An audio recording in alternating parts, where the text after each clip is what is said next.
Chapter 354. Monkey was the one with the most ideas among them. To put it bluntly, he was full of tricks. Fu Wei's interest was piqued. Monkey, what idea do you have? Monkey crossed his arms and raised his eyebrows. Kidnapping. Fu Wei was stunned. Kidnapping my sister. That's not a good idea, is it? You're stupid. Monkey slapped him on the head. Your sister lives in the villa and has so many people protecting her. How can we kidnap her? Then who are we kidnapping? It can't be kidnapping my parents, right? Fu Wei touched his head that was hurting from the slap and asked in bewilderment. Snake Boy slapped the table and laughed. Aw Wei, I've already guessed what monkey means. You still don't understand. You're really stupid. Aw Chang also laughed, as if he had already understood Monkey's spirit. Fu Wei looked at the three of them laughing together and suddenly thought of something. You guys aren't talking about kidnapping me, right? Monkey patted him on the shoulder in relief. You finally understand. We will make it look like a kidnapping and get your parents to fork out a large sum of money. If your parents can't fork out the money, they will definitely ask your sister for help. This way, won't the money be in your hands? Fu Wei hurriedly shook his head. No, this isn't good. Monkey was surprised. Why? The three of us are only helping you to pretend to be kidnapping. We won't hurt you or your family. We just want a ransom. Fu Wei still shook his head. He couldn't tell why, but he just felt that it wasn't right. Although he often lied to his parents and asked them for money, he still couldn't do something like pretending to be kidnapping. Ah Chang advised him, Ah Wei, think about it carefully. Didn't you say that work wasn't going well? This is a good way to easily raise money. No, I'll think of another way. If it doesn't work, I'll continue to work hard. Fu Wei picked up the beer and took a big gulp, still not relenting. Monkey rolled his eyes and smiled. Forget it, Ah Chang. Don't try to persuade him anymore. Otherwise, he might think that we have some ideas. Snake Boy punched him in annoyance. Monkey, what nonsense are you talking about? We're all thinking for Ah Wei. What ideas can we have? Snake Boy, don't King touch me. Monkey was indignant and wanted to punch back at Snake Boy. Fu Wei hurriedly stopped them. Stop fighting.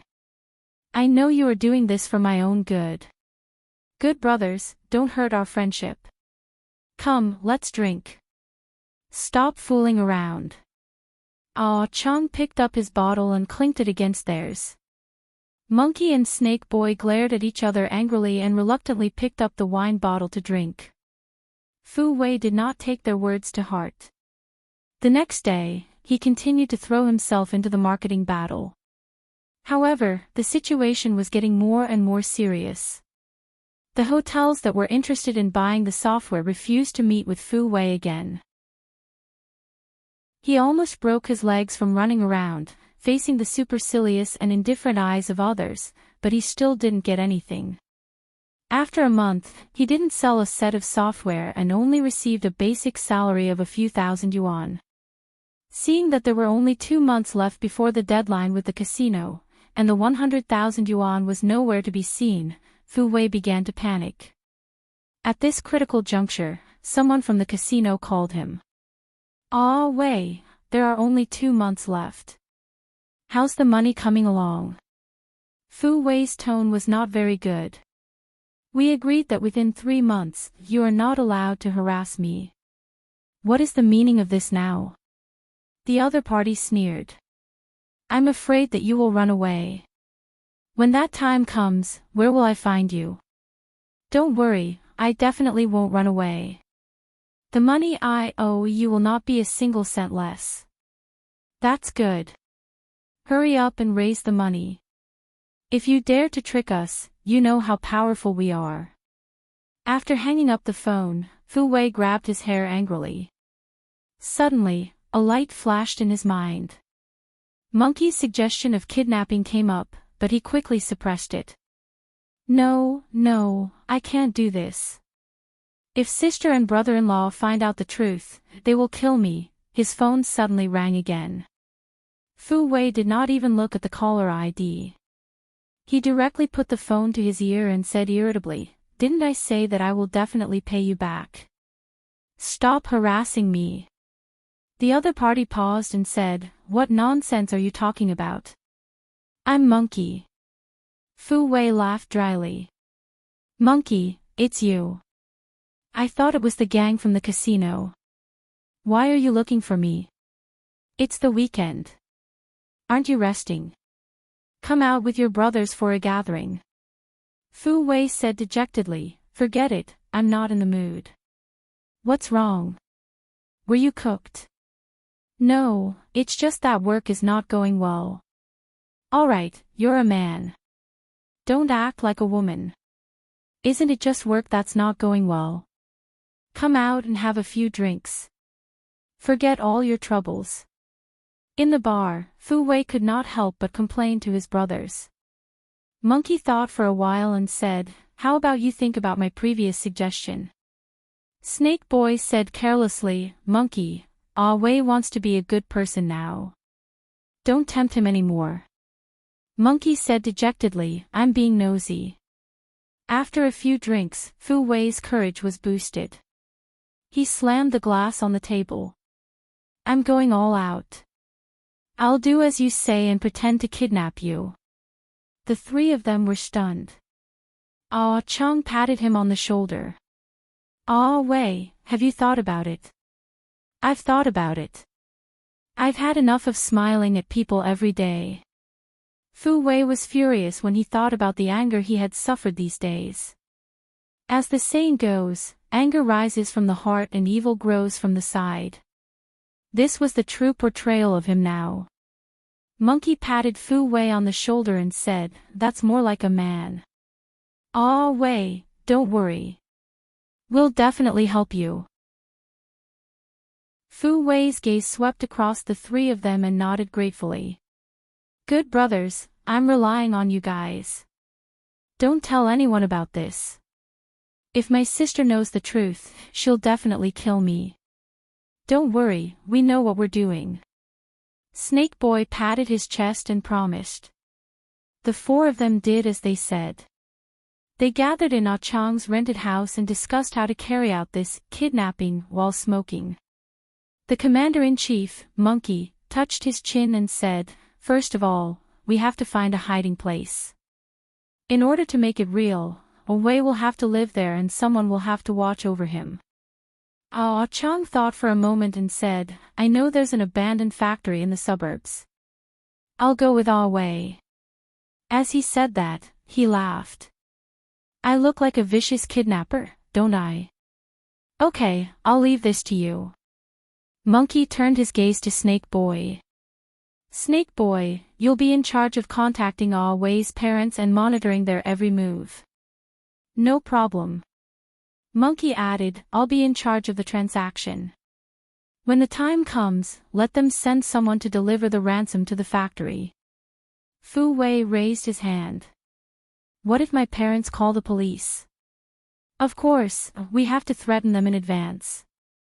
They're not allowed to call the police. If they do, they'll kill the hostage. What if they're not threatened and call the police?" Monkey and the other two looked at each other. Obviously, the three of them had not considered this problem. Snake Boy coughed and said, "I'll be in charge of monitoring your family.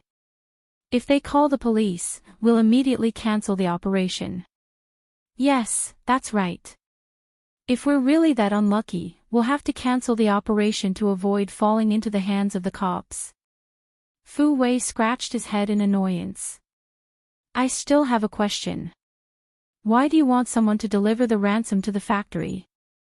What if they bring the police over?" Monkey smiled proudly.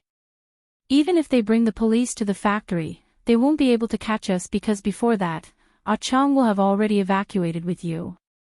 I'll also hide in the distance and make sure that they've left before going to get the money." Snake Boy said, I think it's best to get your mother to send the money over. Why? Your mother's legs aren't good. Even if she discovers Monkey's whereabouts, she won't be able to catch up with Monkey. Fu Wei frowned. That's true. But Monkey, you can't hurt my mother. That's for sure. We're doing this for money. Why would we hurt your mother? Okay, then it's settled. The four of them gathered again and discussed some details. Finally, they went back to their respective homes.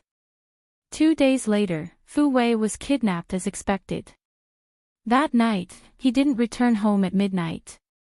Xiao Ling called his cell phone, but it was turned off. At first, she thought that he was fooling around with his friends again and didn't take it to heart. When she couldn't contact him the next day, she panicked. At that moment, an unknown number called home. Auntie, your son is now in my hands. You're not allowed to call the police. Give me a ransom of 200,000 yuan within a day. Otherwise, you'll never see your son again. Xiao Ling almost fainted. Her fingers gripped the phone tightly and she said anxiously, Please, let my son go. We don't have any money to give you. Don't bargain with me. If you don't have money, why would you live in such a high-end neighborhood like the Jiangnan River? To tell you the truth, I've been watching you for a long time. Xiao Ling forced herself to calm down and said, How do I know that my son is really in your hands? Snake Boy was prepared. He pressed the button on the recording pen and placed it near the receiver of the public phone. Xiao Ling heard Fu Wei's recording. Who are you? Why did you kidnap me? Ah. Don't hurt me. Dad, Mom, save me. Fu Wei's heart-wrenching screams came from the phone. Xiao Ling cried out anxiously, Don't hurt my son. Please, don't hurt him. If you don't give me the 200,000 yuan within 24 hours, I'll cut off your son's fingers one by one. No, don't hurt my son. I'll send it. I'll find a way to get the 200,000 yuan. Now, hurry up and think of a way to get the money. I'll call you at 2 in the afternoon and tell you where to send the money. I'm warning you, if you dare to call the police, you'll have to collect your son's corpse. Without waiting for Xiao Ling to speak, Snake Boy hung up the phone and walked out of a street phone booth not far from the neighborhood. There was a strange smile on his lips. Welfare, Xinwu 799. Chapter 355. Xiao Ling was about to break down. She quickly called Fu Qinghai back from the park and called Xia Dong to explain the situation. Xia Dong heard that the situation was serious and notified Bailey Han on the way to the Jiangnan Shuigan district. In less than an hour, the family gathered to discuss countermeasures. Knowing that the kidnappers only asked for $200,000 and did not ask for too much, Bailey Han analyzed that the kidnappers were probably just gangsters. As long as their ransom was met, they should be able to guarantee Fu Wei's safety. Bailey Han said in a low voice, Mom, don't worry. I'll get someone to withdraw $200,000 from the bank right now. Even so, Xiao Ling was still very worried. Firstly, she was worried about Fu Wei's safety. Secondly, she was worried that the kidnappers would find out about the relationship between Fu Wei and Bailey Han and use this as an opportunity to increase the ransom or threaten Bailey's family. Soon, Lu Zihao sent $200,000 in cash over in a password-protected box. Ahu and Abayo came along with him. The two of them brought some high-tech equipment to track phone signals. The family sat in the living room, waiting for the kidnappers' call. Ring ring ring, the ear-piercing ringtone of the phone rang in the silent living room. Bailey Han reached out his hand and gestured for everyone not to answer the call.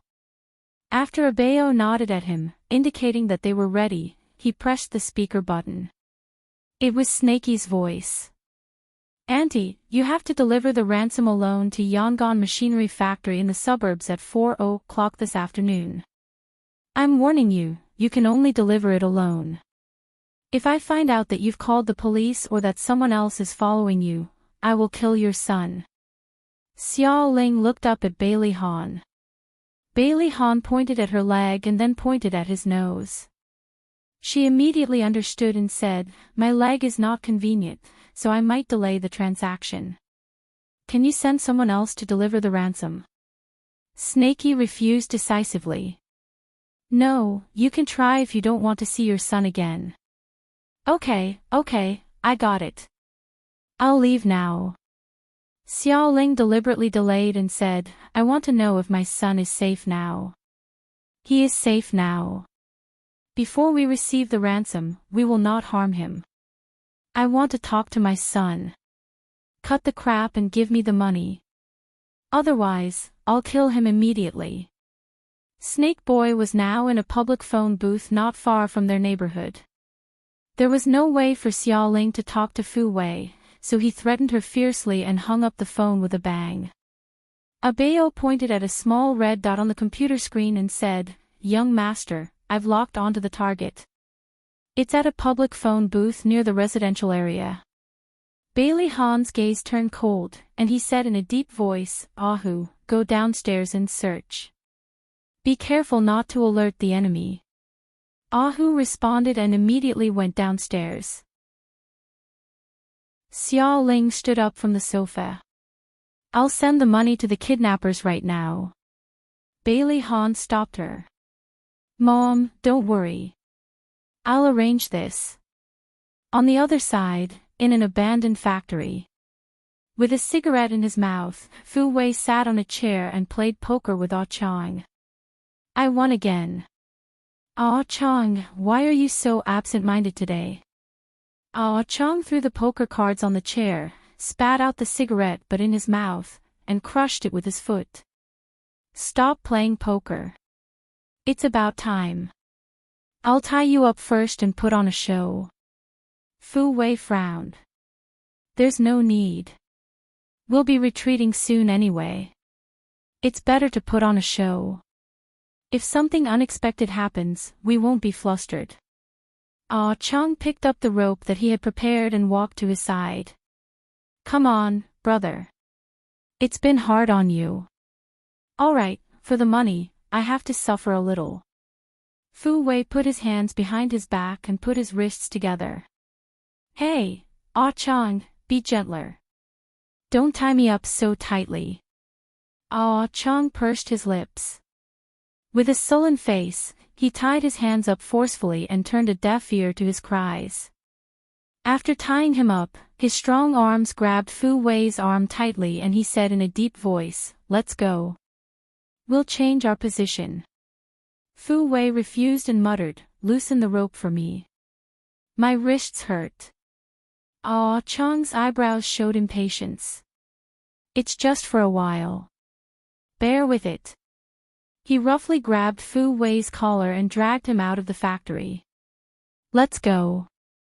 It's getting late. If your mother comes early, things will be troublesome." "Hey, Ah Chang, be fucking gentler." Fu Wei was dragged by Ah Chang to a white van parked outside the factory. Monkey, who was sitting in the driver's seat, jumped out of the car and patted Ah Chang's shoulder. With a strange smile, he said, "Ah Chang, I'll leave Ah Wei to you. I'm now in charge of welcoming Ah Wei's mother." Ah Chang nodded and stuffed Fu Wei into the front passenger seat. He jumped into the driver's seat and stepped on the accelerator. The van kicked up a cloud of dust and sped away. The two of them did not go to the agreed place. Instead, they went to the seaside of Repulse Bay. "Ah Chang, what are we doing here?" Fu Wei looked around in confusion. This was obviously a pier. There were many fishermen's boats docked at the seaside. There were also speedboats and ships. "You'll know soon enough." Ah Chang expressionlessly opened the car door and pulled him out of the front passenger seat. Ah Chang took off his t-shirt and covered his tied wrists. He pulled his arm and walked towards the pier. "Hey, Ah Chang, wait a minute.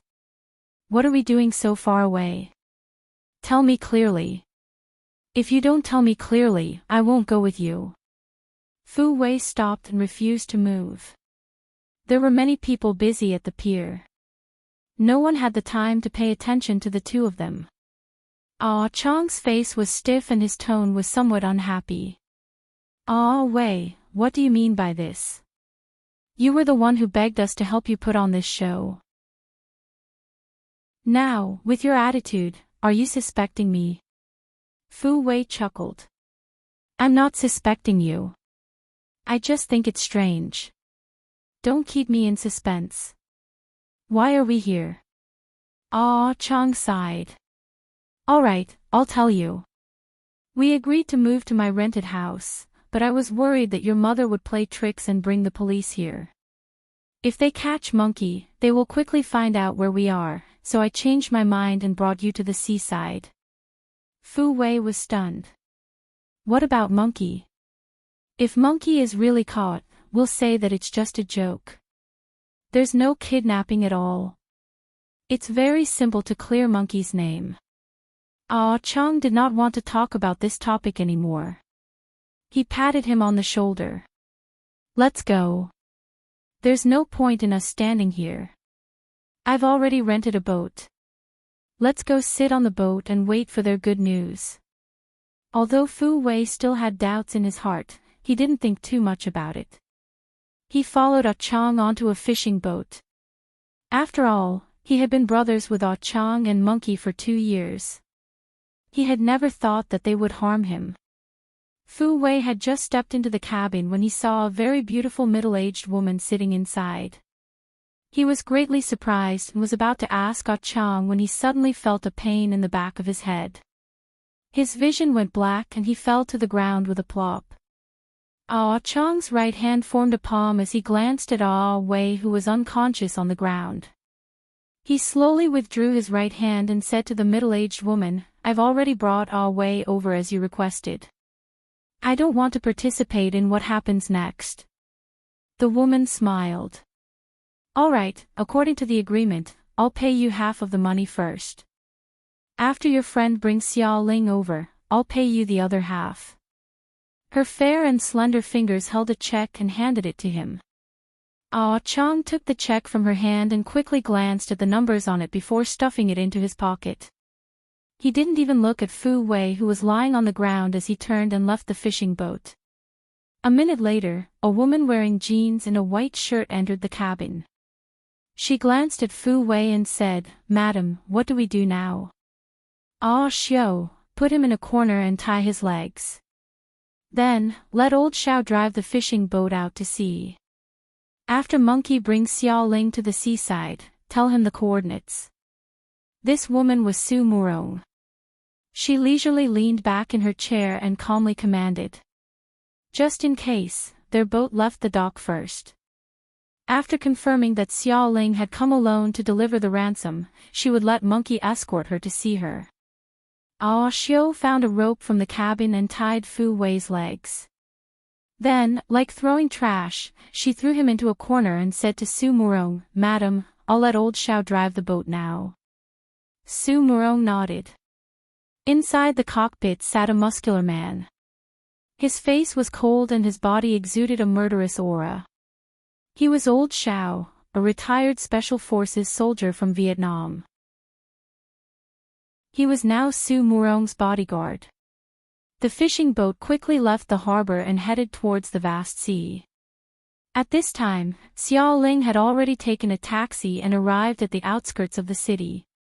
It took her a lot of effort to find the abandoned factory. The factory's iron gate was open and weeds were overgrown. She limped into the factory with her walking stick. Because she was worried about Fu Wei's situation, her eyes were filled with anxiety. The factory was empty. There was not a single person in sight. There were only 2 chairs, 2 empty mineral water bottles, and some bread crumbs and bread bags. Xiao Ling hurriedly looked around with her walking stick and shouted, Ah Wei, where are you? There was no response in the huge factory. Only her echoes could be heard. Ah Wei, where are you? Xiao Ling was anxious. She refused to give up.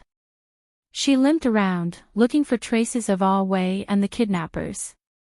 Suddenly, a young and thin man walked in from the factory entrance. He stared coldly at Xiao Ling and said, "Stop looking. There's no one else here other than you and me." Attention, Xinwu 799. Chapter 356. Xiao Ling hugged the suitcase tightly and took a few steps back. "Who are you?" The skinny man was none other than Monkey. He had been lying in ambush around the factory and only came out to meet Xiao Ling after confirming that she was alone. He sneered. "I'm the one who kidnapped your son. Come with me, I'll take you to see your son." Xiao Ling did not hesitate. She followed Monkey for a few hundred meters and got into a black Volkswagen Santana at a secluded intersection. Monkey was not only ruthless but also meticulous. He was worried that Xiao Ling would secretly call the police and get them to lie in ambush on the way out of the factory. Hence, he deliberately chose a different road from the one Xiao Ling had taken. He drove the car through the middle of the abandoned factory. Half an hour later, the car was on the road to the beach. The sky was blue and the water was clear. The sun had already set in the west. The fishermen were returning one after another and the sailors were busy moving the goods onto the ships. The harbor was bustling with activity. It was a scene of prosperity. Monkey brought Xiao Ling to a fishing boat and lifted his chin. "Get on the boat." Xiao Ling sized up the fishing boat and took a step back with the suitcase. "Where's Away? I want to see Away." "Cut the crap and get on the boat." Monkey grabbed her arm and dragged her onto the boat. She was forced into the cabin. The boat did not look big but the cabin was different. There were a few seats and 2 men. One was Monkey's partner, Snake Boy, and the other was the bodyguard Su Murong had sent to keep an eye on them, Ah Meng. Ah Chang did not appear. Ah Meng was a burly man. Unlike Old Owl, he was not a retired soldier but an international mercenary. His skills were also top-notch. He waved his hand and gestured for Monkey to tie up Xiao Ling's hands and feet. Monkey held the rope and approached Xiao Ling step by step with an evil smile on his face. Xiao Ling's face was pale. She hugged the suitcase and stumbled back. What do you want?" "I've brought the money. Please return my son to me." Hee, Auntie, you'll see your son soon." Monkey forced her into a corner and shook the rope in his hand. "I advise you to cooperate. Otherwise, you'll be the one suffering." Xiao Ling suddenly stuck her head out of the window and shouted, "Help!" Snakey grabbed her hair and forcefully pulled her in. He said fiercely, "Auntie, even if you shout until your throat breaks, no one will come to save you because our ship has already started." The fishing boat had already left the coast and was sailing towards the vast sea. When Xiao Ling poked her head out, she realized that there were no other boats around the fishing boat. She gritted her teeth and said, "What do you want?" "You just need to come with us." Monkey snatched the password-protected box from her arms and threw it to Snake Boy. Then, ignoring her struggles, he tied her wrists together and tied her legs. Xiao Ling's hands and feet were tied. She sat on a chair and glared angrily at Monkey and the others. Monkey's ferocious expression when he faced Xiao Ling was replaced by a flattering smile. "Brother Meng, we've brought her here. When can we get the other half of the reward?" Ah Meng looked at him expressionlessly. "When you see Madam, she will naturally give it to you." Ah Xiu sent the coordinates of their ship, and Ah Meng and the others sailed in that direction. After sailing for close to an hour, they arrived at a deserted island. There was already a fishing boat docked by the beach. It was the same boat that Su Murong and the others had come on. After the boat docked, Monkey and Snake Boy each grabbed Xiao Ling's arms and dragged her off the boat onto the deserted island. Not far from the beach, Su Murong and the others stood in the wind. Fu Wei had already awakened and was standing beside Su Murong. His hands and feet were tied and his mouth was sealed with black tape. When he saw Xiao Ling, his eyes flashed with a complicated light and he made muffled sounds from his throat. "Ah Wei!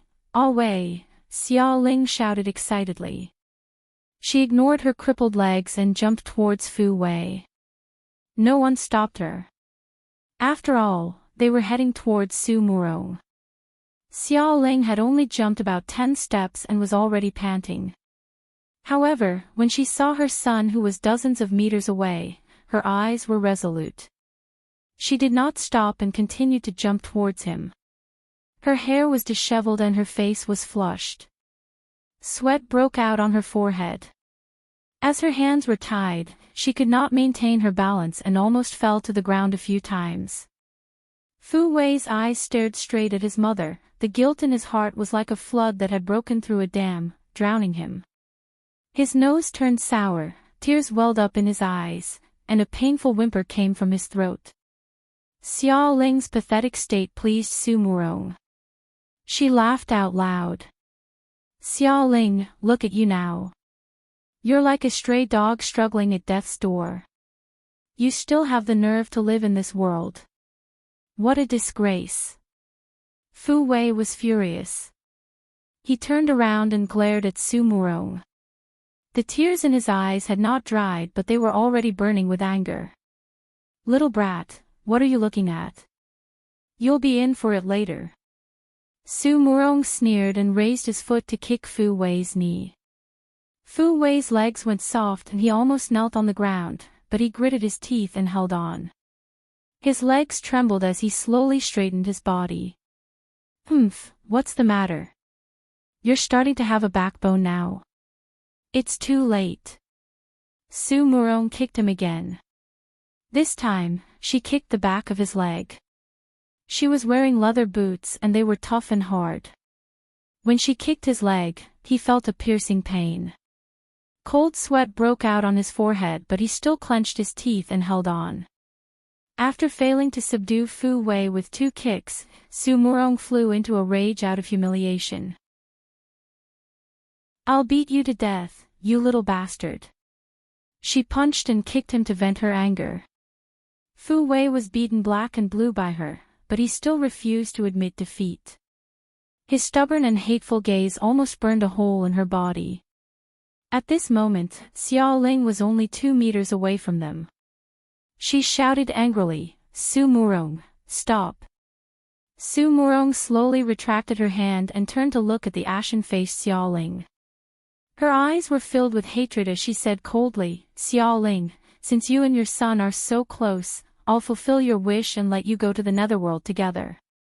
When Snake Boy heard this, he panicked.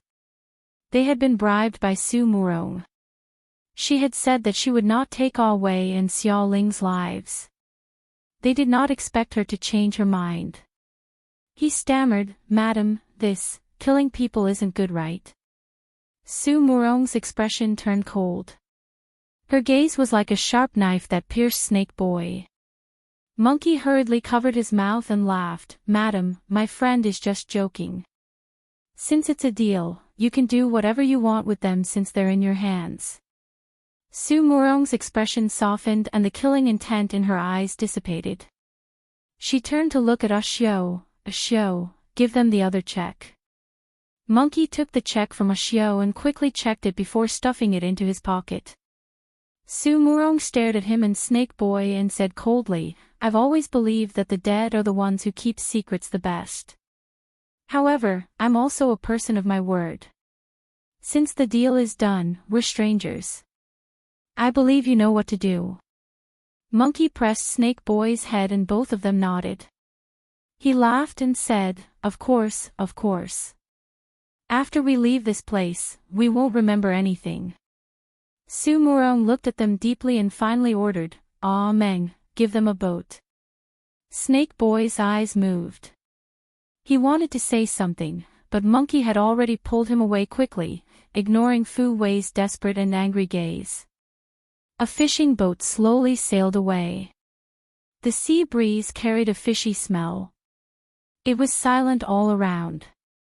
Su Murong glanced at Xiao Ling and Fu Wei and smiled coldly. Now that there's only the few of us left, I'll let you and your son know what it means to regret being human. Xiao Ling glared at her angrily. Why? Why are you doing this to us? Su Murong shrugged, her beautiful face cold. It's simple. You're Xia Dong's closest people. If I kill you, she'll feel worse than death. Xiao Ling's eyes were fierce and she wanted to pounce on her and bite her throat. Su Murong, you be *tch. More than 20 years ago, you stole my husband and wanted to burn me to death. Even if I die in your hands today and become a malicious spirit, I won't let you off. Su Murong laughed wildly. After a while, she stopped laughing and walked slowly to Xiao Ling. She stretched out her slender fingers and pinched Xiao Ling's chin tightly. Her lips curled into a sinister smile. You're not stupid after all. You know that I deliberately arranged the fire. It's a pity that I let you live for another 20 years. Why? You already have Xiaozhensheng. Why do you still want to harm me? I'm not a threat to you at all. Su Murong's fingers tightened and pinched Xiao Ling's chin. She sneered. If you want to blame someone, blame that useless man, Xiaozhensheng. Since we're already divorced, he still comes running to you every other day. Does he think I'm an idiot? Even if I don't love him, I can't tolerate my man thinking about another woman. Her fingers pinched Xiao Ling so hard that she had difficulty breathing. Her face was pale as she said hatefully, since you don't love him, why do you want to destroy our family? Su Murong leaned close to her ear and laughed eerily. Since you're going to die anyway, I don't mind telling you this secret. Because I'm pregnant before marriage, I need to find a sucker. An honest man like Xiaozhensheng is just right. Xiao Ling was shocked. Su Xingqian isn't Xiaozhensheng's child? Su Murong laughed mockingly. Of course not. How could I give birth to that useless man's child? After saying that, she suddenly flung Xiao Ling's chin away.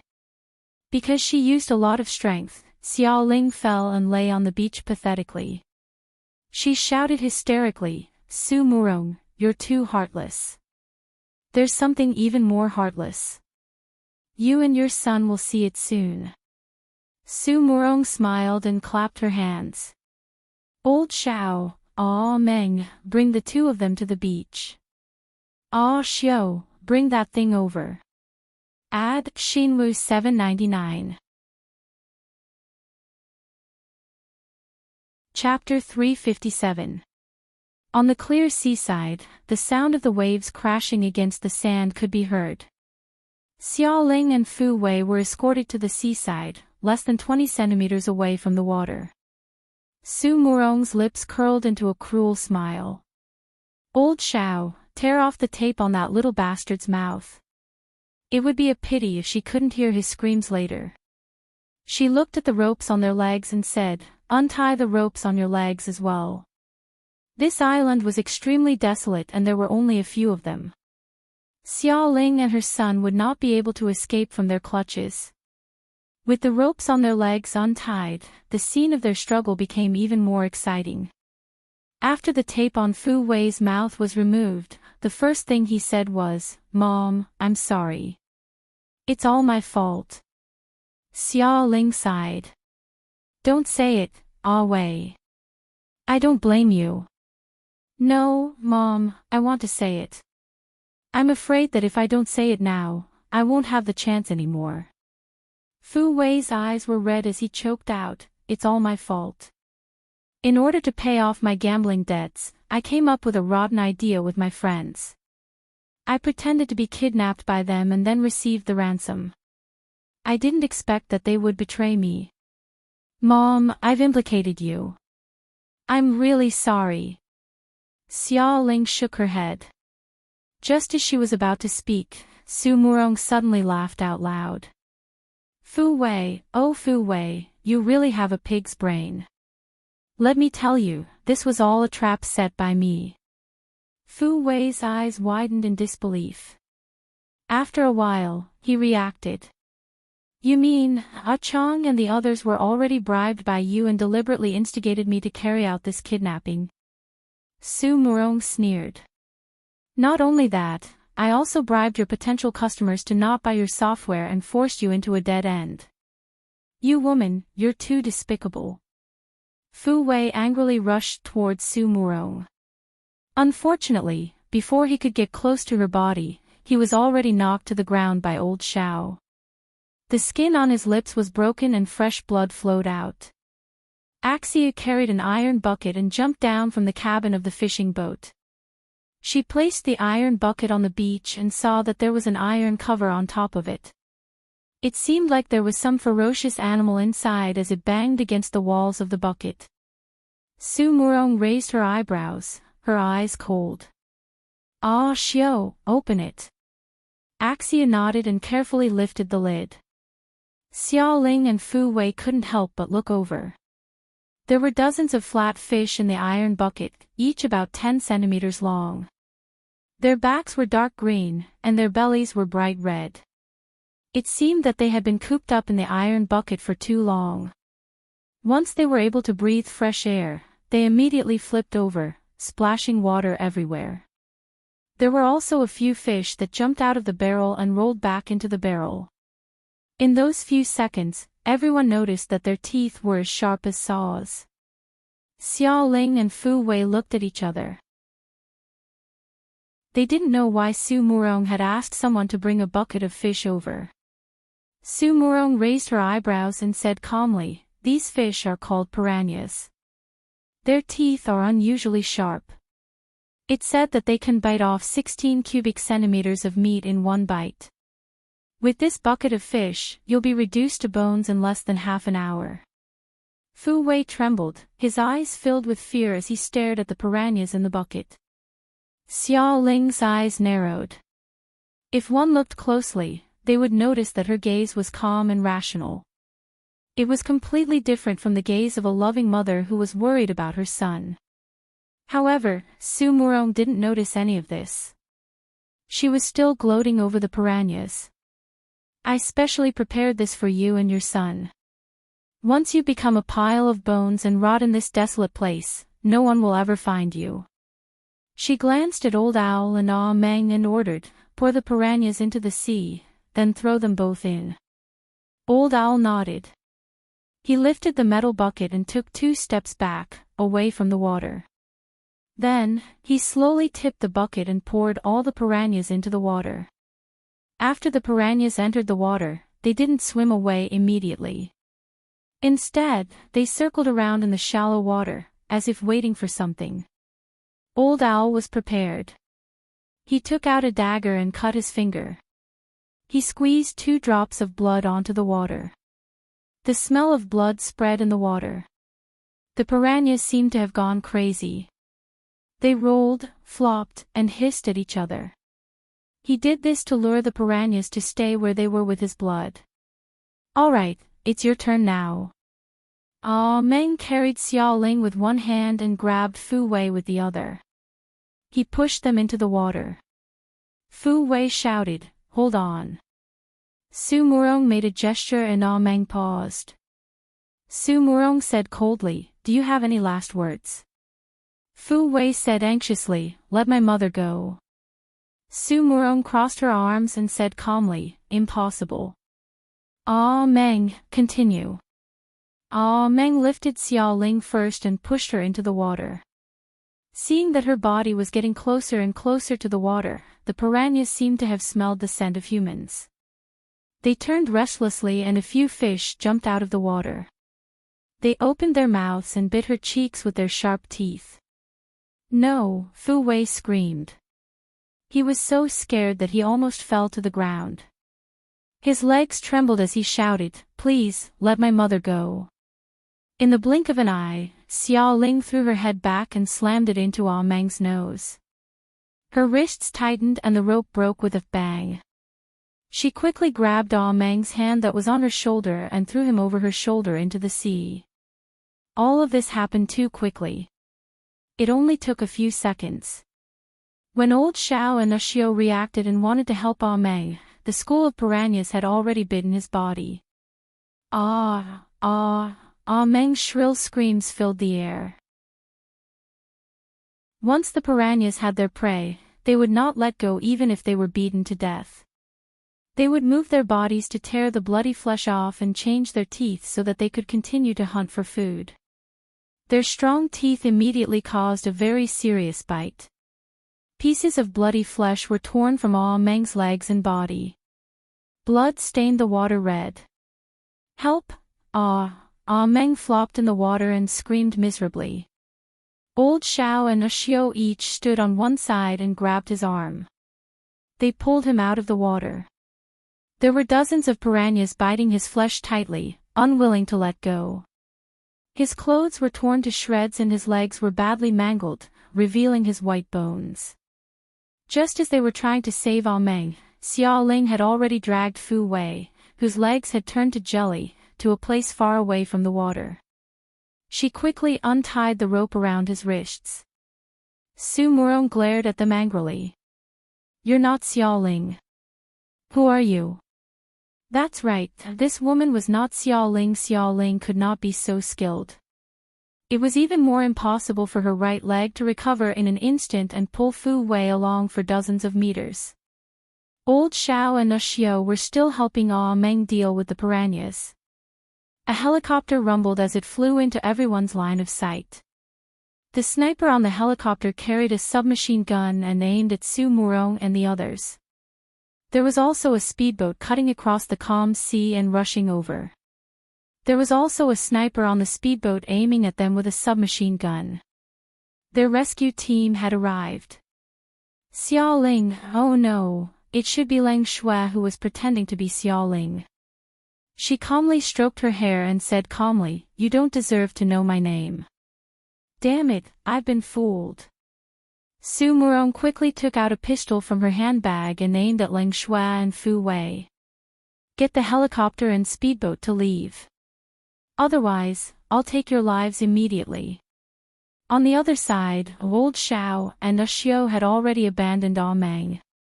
They each took out a pistol from their arms and aimed at Leng Shui and Leng Shui.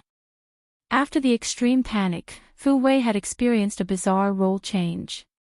His mind was still in a mess and he did not know what to do. He only knew to follow closely behind Leng Shui. Leng Shui pulled him behind her and stared at Su Murong. She said coldly, "Su Murong, you're at the end of your rope. I advise you to put down your weapon and surrender. Don't even think about it. Old Xiao, Ah Xiao, quick, shoot and kill them." Su Murong screamed and pulled the trigger at the same time. Bang bang, after a few gunshots, old Xiao and Ushio fell to the ground. They were shot from the back by the snipers on the speedboat. The pistol in Su Murong's hand was knocked out of her hand by the snipers on the helicopter. The helicopter landed on the beach with a loud roar. The people on the speedboat also quickly jumped onto the beach. They were actually a group of policemen in uniform.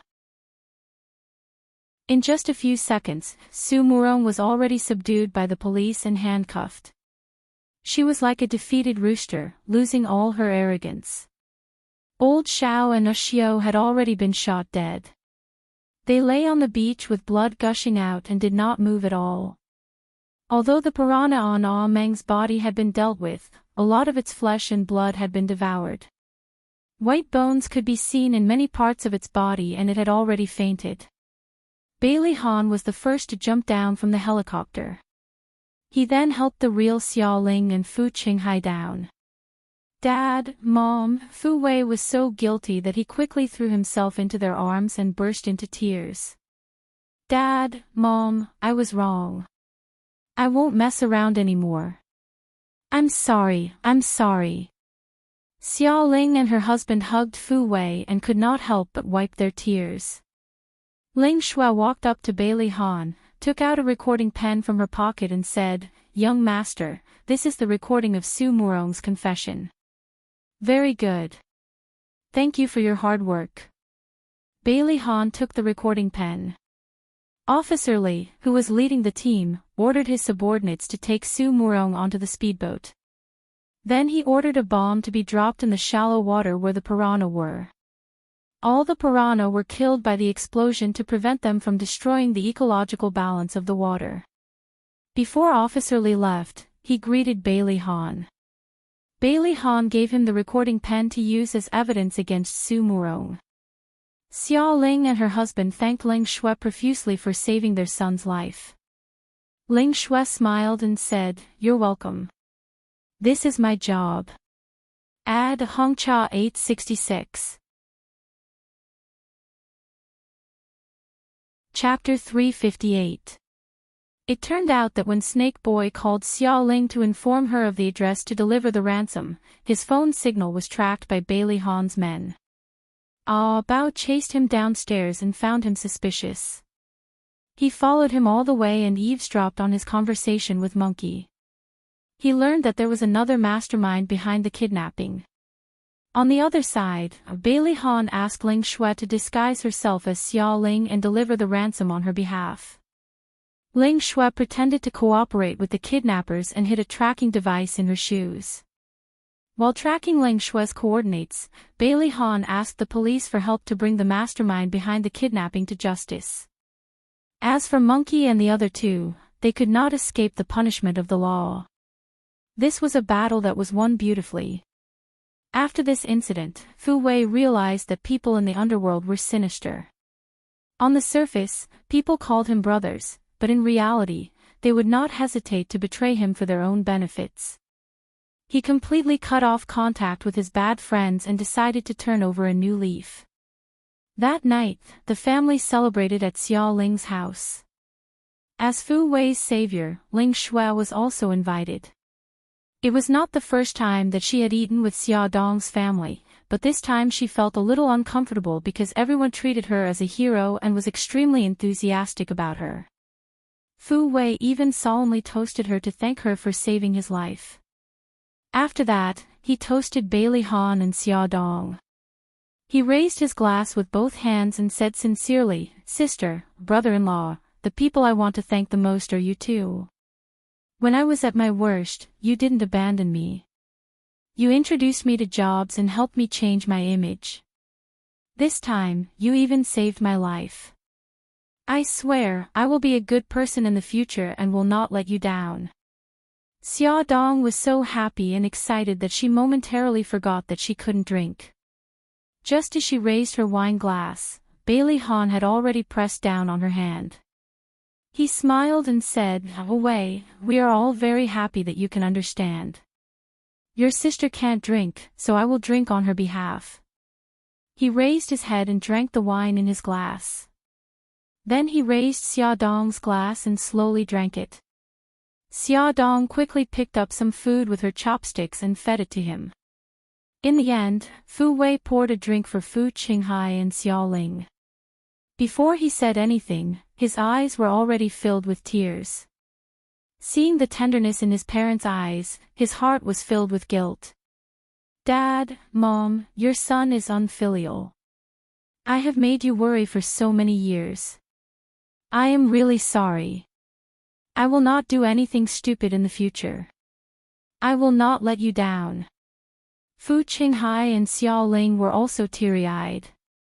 They thought that they would not see the day their son became sensible. They did not expect him to wake up. They were so excited that they kept praising him. After eating and drinking to their heart's content, the whole family was joyous and harmonious. Fu Wei looked around at his family members. His eyes flickered as if he had something to say but was too embarrassed to say it. Bailey Han's eyes were sharp and he was the first to notice his abnormality. The corners of his lips curled up as he said, "Wei, do you have something to say to us?" Fu Wei coughed and blushed. "Brother-in-law, I have an idea that I want to discuss with you." "Okay, go ahead." Bailey Han's expression was gentle. He moved his lips and clenched his fists.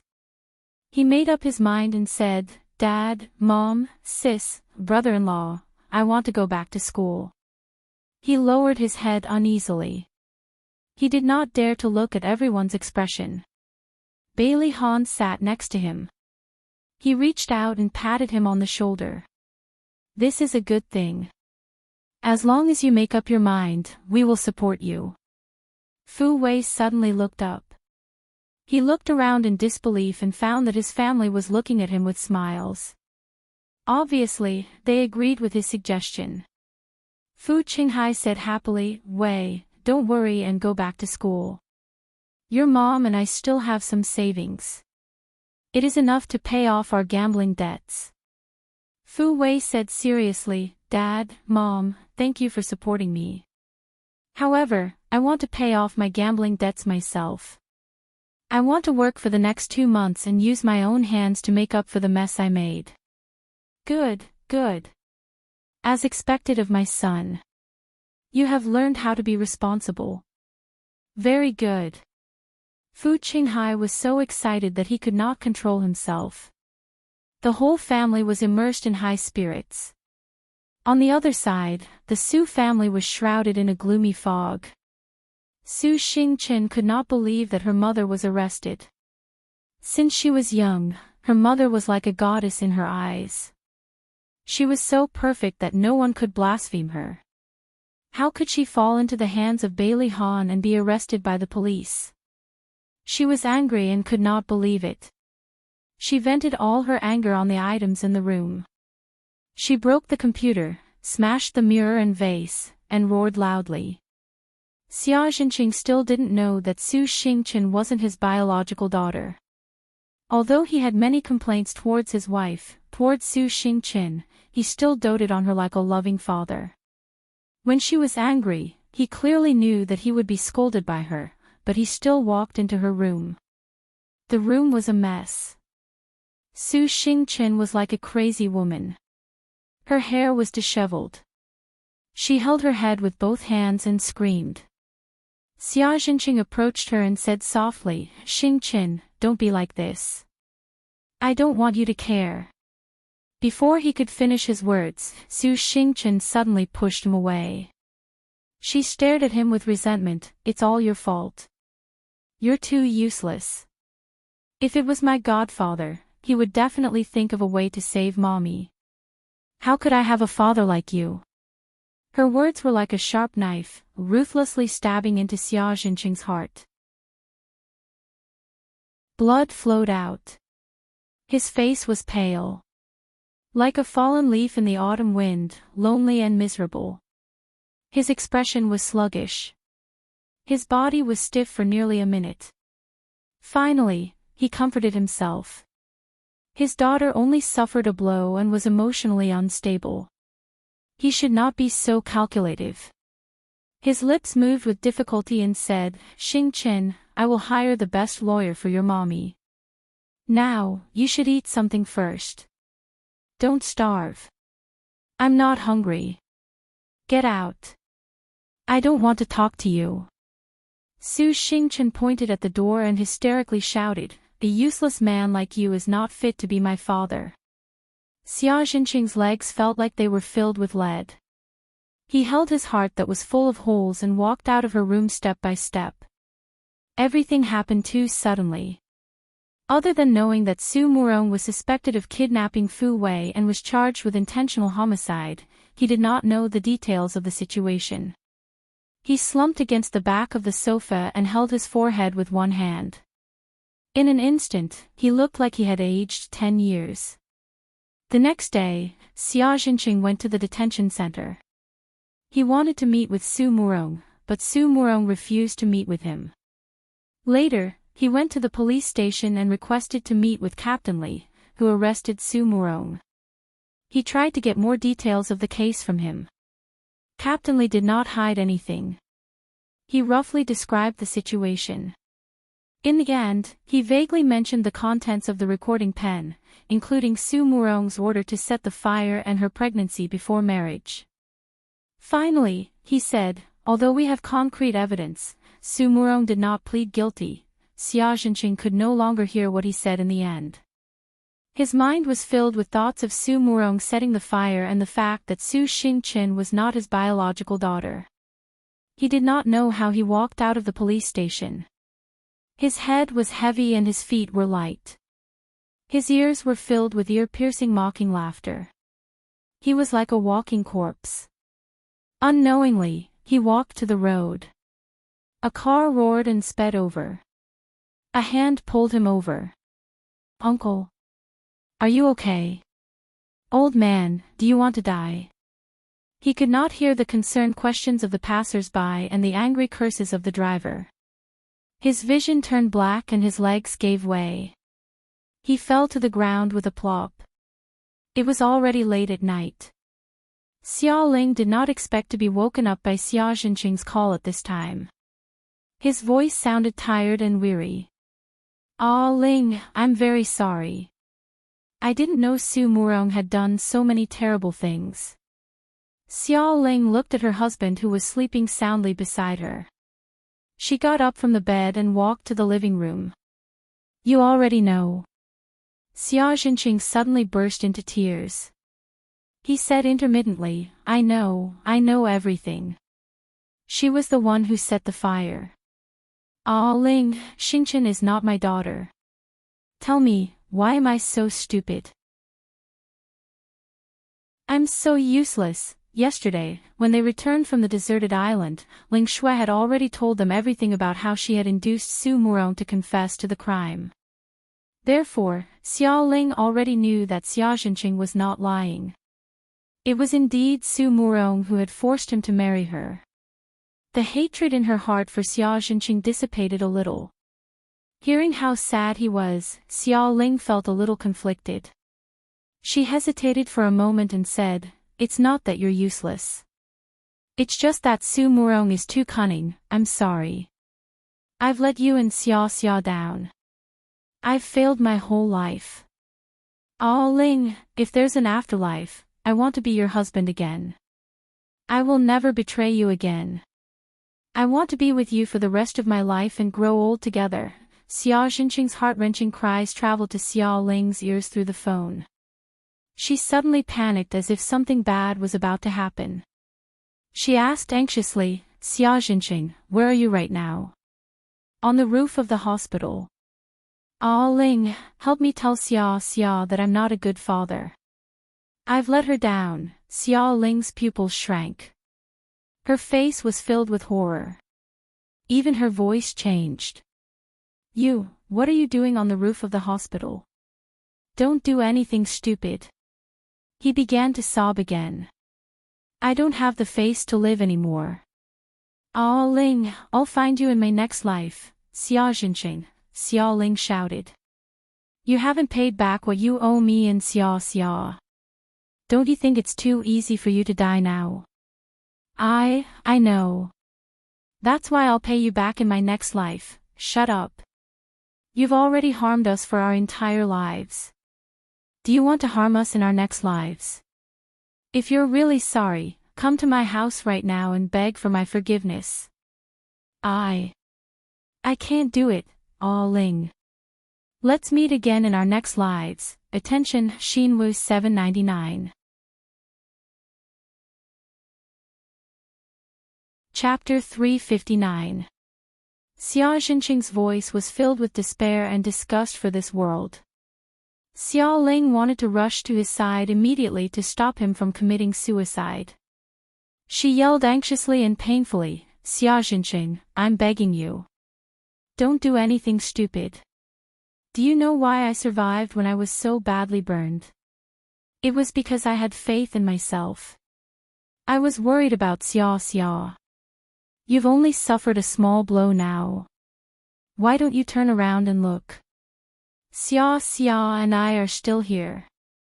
Her voice was choked with sobs. She gritted her teeth and said clearly, "Xia Jinqing, I forgive you. I really forgive you. Xia has forgiven you too. Don't be impulsive and don't do anything stupid. Let Xia call you dad again, okay?" The person on the other end of the phone did not make a sound.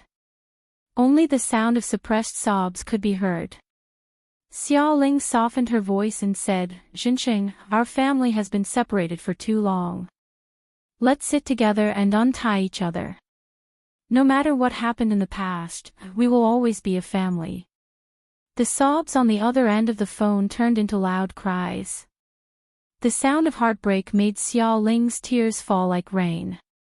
She choked and said, Jinqing, actually, when I found out the truth, I didn't hate you anymore.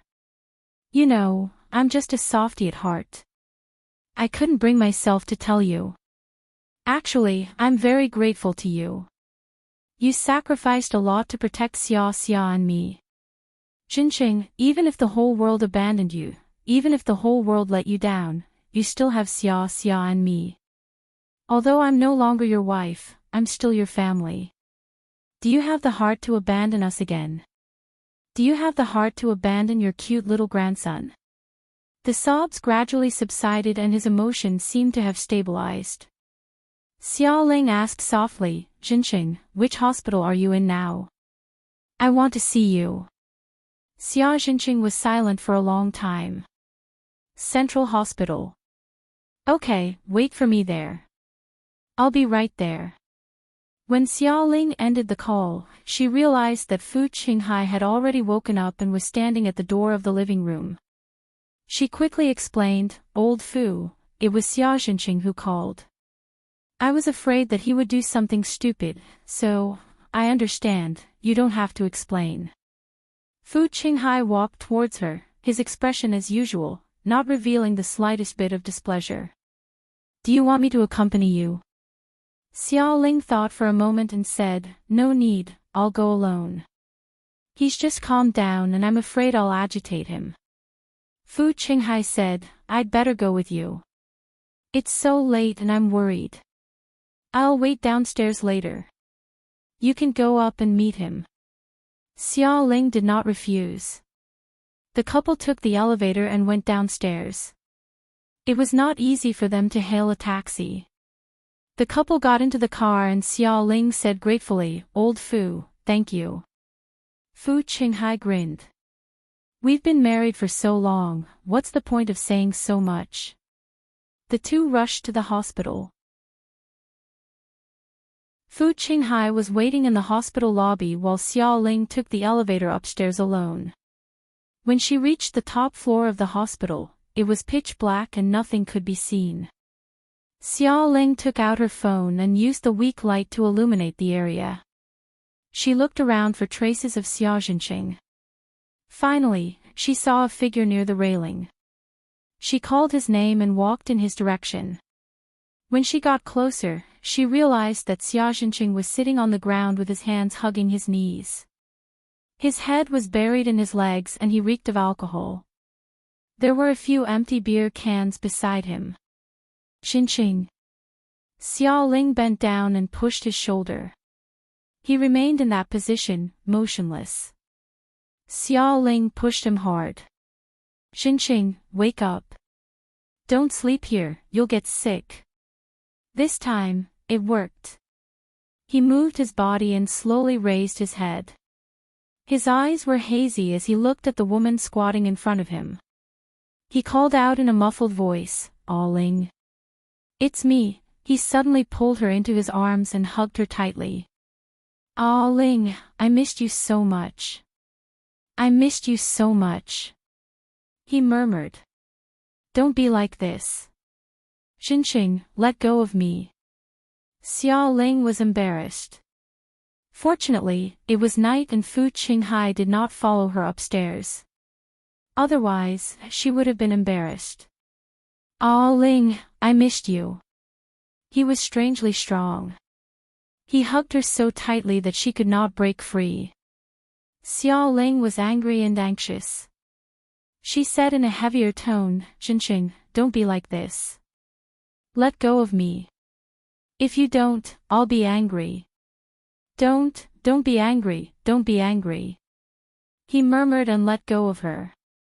He sobbed softly. Ling, don't be angry. Xiao Ling sighed and coaxed him like she was coaxing a child. Okay, I'm not angry anymore. Get up quickly. I'll take you back to the ward. She noticed that he was wearing a hospital gown. This time, he didn't mess around and slowly stood up with her help. A drunk person and a person with weak legs made it difficult for the two of them to move. When she helped him to the door of the corridor, Xiaoling was so tired that she was panting. She looked at the stairs in front of her. If he accidentally fell, the consequences would be unimaginable. Therefore, she decided to call Fu Qinghai up to help. When he received Xiaoling's call, Fu Qinghai did not say anything and hurried upstairs to help her. Fu Qinghai helped Xia Zhenqing down the stairs. When they reached the elevator, Xiaoling asked the drunk Xia Zhenqing, which ward are you in? Xia Zhenqing said in a muffled voice, Ward 703. After the couple sent him back to the ward, they were worried that he would run up to the roof again. After some discussion, Fu Qinghai stayed behind to take care of him while Xiaoling stayed in a hotel near the hospital for the night. Xia Zhenqing slept until 8 in the morning. When he opened his eyes, he stared blankly at the white ceiling. After thinking for a long time, he remembered that he seemed to have fainted on the side of the road yesterday and was sent to the hospital by a kind person. Then he climbed up to the top floor and drank a lot. He gave Xiaoling a call. Because of the hangover, his head still hurt a little. He rubbed his forehead and sat up in bed, still a little confused as to why he was lying on a hospital bed. The door to the ward opened. He instinctively turned his head to look and was instantly stunned. What did he see? Standing at the door was Xia Dong. She ran to his bedside and threw herself into his arms with tears streaming down her face. Dad, I'm sorry. Xia Zhenqing could not believe his eyes. He mumbled, am I dreaming? Are you really Xia? Xia Dong cried even harder. Dad, it's really me. I've wronged you. Don't leave me and Mom. Early in the morning, her mother had called her and told her that her father had almost jumped off a building to commit suicide. She was so anxious that she rushed to the hospital as fast as she could.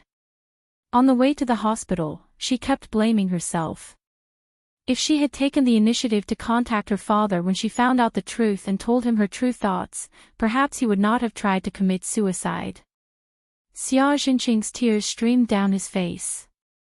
He hugged her tightly in his arms and choked out, Xia, are you willing to forgive me?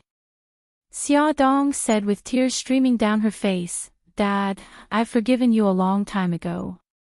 I know that it's all Su Murong's fault. You sacrificed a lot to protect Mom and me.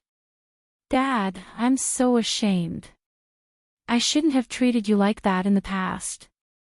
Are you willing to forgive me for being immature? Xia Zhenqing stroked her hair and whispered, Silly girl, Dad has never blamed you, Dad. This affectionate call made Xia Zhenqing's tears fall like rain. He had waited for more than 20 years. Finally, he could be reunited with his daughter. After they had calmed down, Bailey Han and Xiaoling, who had been waiting outside, entered the ward. The knot in his heart for more than 20 years was finally untied. Xia Zhenqing also had the courage to live on. His body was fine and he was soon discharged from the hospital. After he was discharged, the first thing he did was to submit the divorce agreement to Su Murong through his lawyer. As for Su Xingchen, after all, he had raised him for more than 20 years. He still had feelings for him. However, after Su Xingchen found out the truth, he did not want to acknowledge him as his father. He did not force him and packed his belongings. He did not take a single cent from the Su family and moved out of the Su family's villa. The Academy of Fine Arts had once assigned him a staff dormitory. He lived there temporarily and planned to find a more suitable house before moving. After Bailey Han found out about this, he bought a comfortable and well-furnished apartment near the school and asked Xia Dong to send him the key. Without Su Murong's interference, Fu Wei quickly closed his first business deal with unyielding perseverance. He became more and more mature, more and more modest. He gained the approval of the leaders and customers, and his work became more and more smooth. Bailey Han hired the best lawyer and vowed to fight Su Murong to the end. He wanted her to pay for what she had done. After the first trial, Su Murong was convicted of intentional injury, intentional homicide, kidnapping, and several other crimes. She was sentenced to life imprisonment. Su Murong did not agree with the first trial's verdict and filed an appeal. Because the Su Murong's family was very famous in his city, the case of Su Murong attracted widespread attention from the whole society. There was also one person who had been paying attention to the trial's result. He was Shin Ran, Su Murong's agent. When he learned that Su Murong had offended Bailey Han and that she was about to collapse, Shin Ran set off fireworks at the seaside for an hour to celebrate. Before the second trial began, Bailey Han received a strange phone call. "Mr. Bailey, my name is Shin Ran. You don't know me, but I know you. I'm very grateful to you for bringing down Su Murong. In order to express my gratitude, I specially want to give you a gift." Shin Ran paused and said, "Fonglin Villa is Su Murong's villa in the suburbs. You will find something very interesting there." Bailey Han's eyes moved slightly and he said lightly, "Why should I believe you?" Shin Ran sneered, "As long as you go to that place, you will understand. Believe me. Don't go alone, because that place is full of bodyguards and traps." Bailey Han said calmly, "Condition." He never believed that there was a free lunch in this world. Beauty novel, Hongcha 866. Chapter 360. Shin Ran chuckled. "You're indeed a smart person. My only condition is that Su Murong is sentenced to death. A vicious woman like her shouldn't be allowed to pollute the air anymore." Bailey Han said calmly, "Deal." Bailey Han was dubious about Shin Ran's words. He wouldn't easily believe a stranger's words. He had sent Ah Bao and Ah Hu to Maple Woods Villa to gather information. Both of them were the best fighters in the Dragon Gang, but he didn't expect them to return with injuries. Ah Bao's arm was injured, and his black suit was stained with blood. Ah Hu's calf was fractured. According to them, there were at least 10 bodyguards in the villa. After they sneaked into the villa, they avoided the bodyguards' line of sight and split up. Ah Bao found the location of the basement and planned to enter to investigate, while Ah Hu searched the rooms above ground. In the end, before Ah Bao could enter the basement, he was discovered by the Tibetan Mastiff guarding the door. The ferocious Tibetan Mastiff pounced on him and scratched his arm. Ah Hu also accidentally triggered the alarm and attracted the bodyguard's attention. During the fight, he fractured his calf. The two of them lowered their heads in shame and said, "Young master, we failed to complete the mission. Please punish us." Bailey Han's expression was calm. "Although you didn't complete the mission, you managed to gather important information. Go back and recuperate." "Thank you, young master." The two of them left after they finished speaking. Bailey Han's slender fingers tapped lightly on the table. He concluded that there must be some unspeakable secret hidden in Maple Woods Villa. Otherwise, Su Murong wouldn't be so cautious. She would go to jail and still let the bodyguards guard the villa. Xia Dong walked into the study with a cup of hot tea. Seeing him deep in thought, she didn't disturb him and gently placed the teacup on the table. He pulled her into his arms and wrapped his arms around her waist. His chin rested on her neck. She rubbed against his chest and said softly, "Hubby, what were you thinking about just now?" Bailey Han hugged her tightly and said in a low voice, "Ah Hu and Abeo came back with some minor injuries. I'm sure that Maple Woods Villa is hiding an unspeakable secret."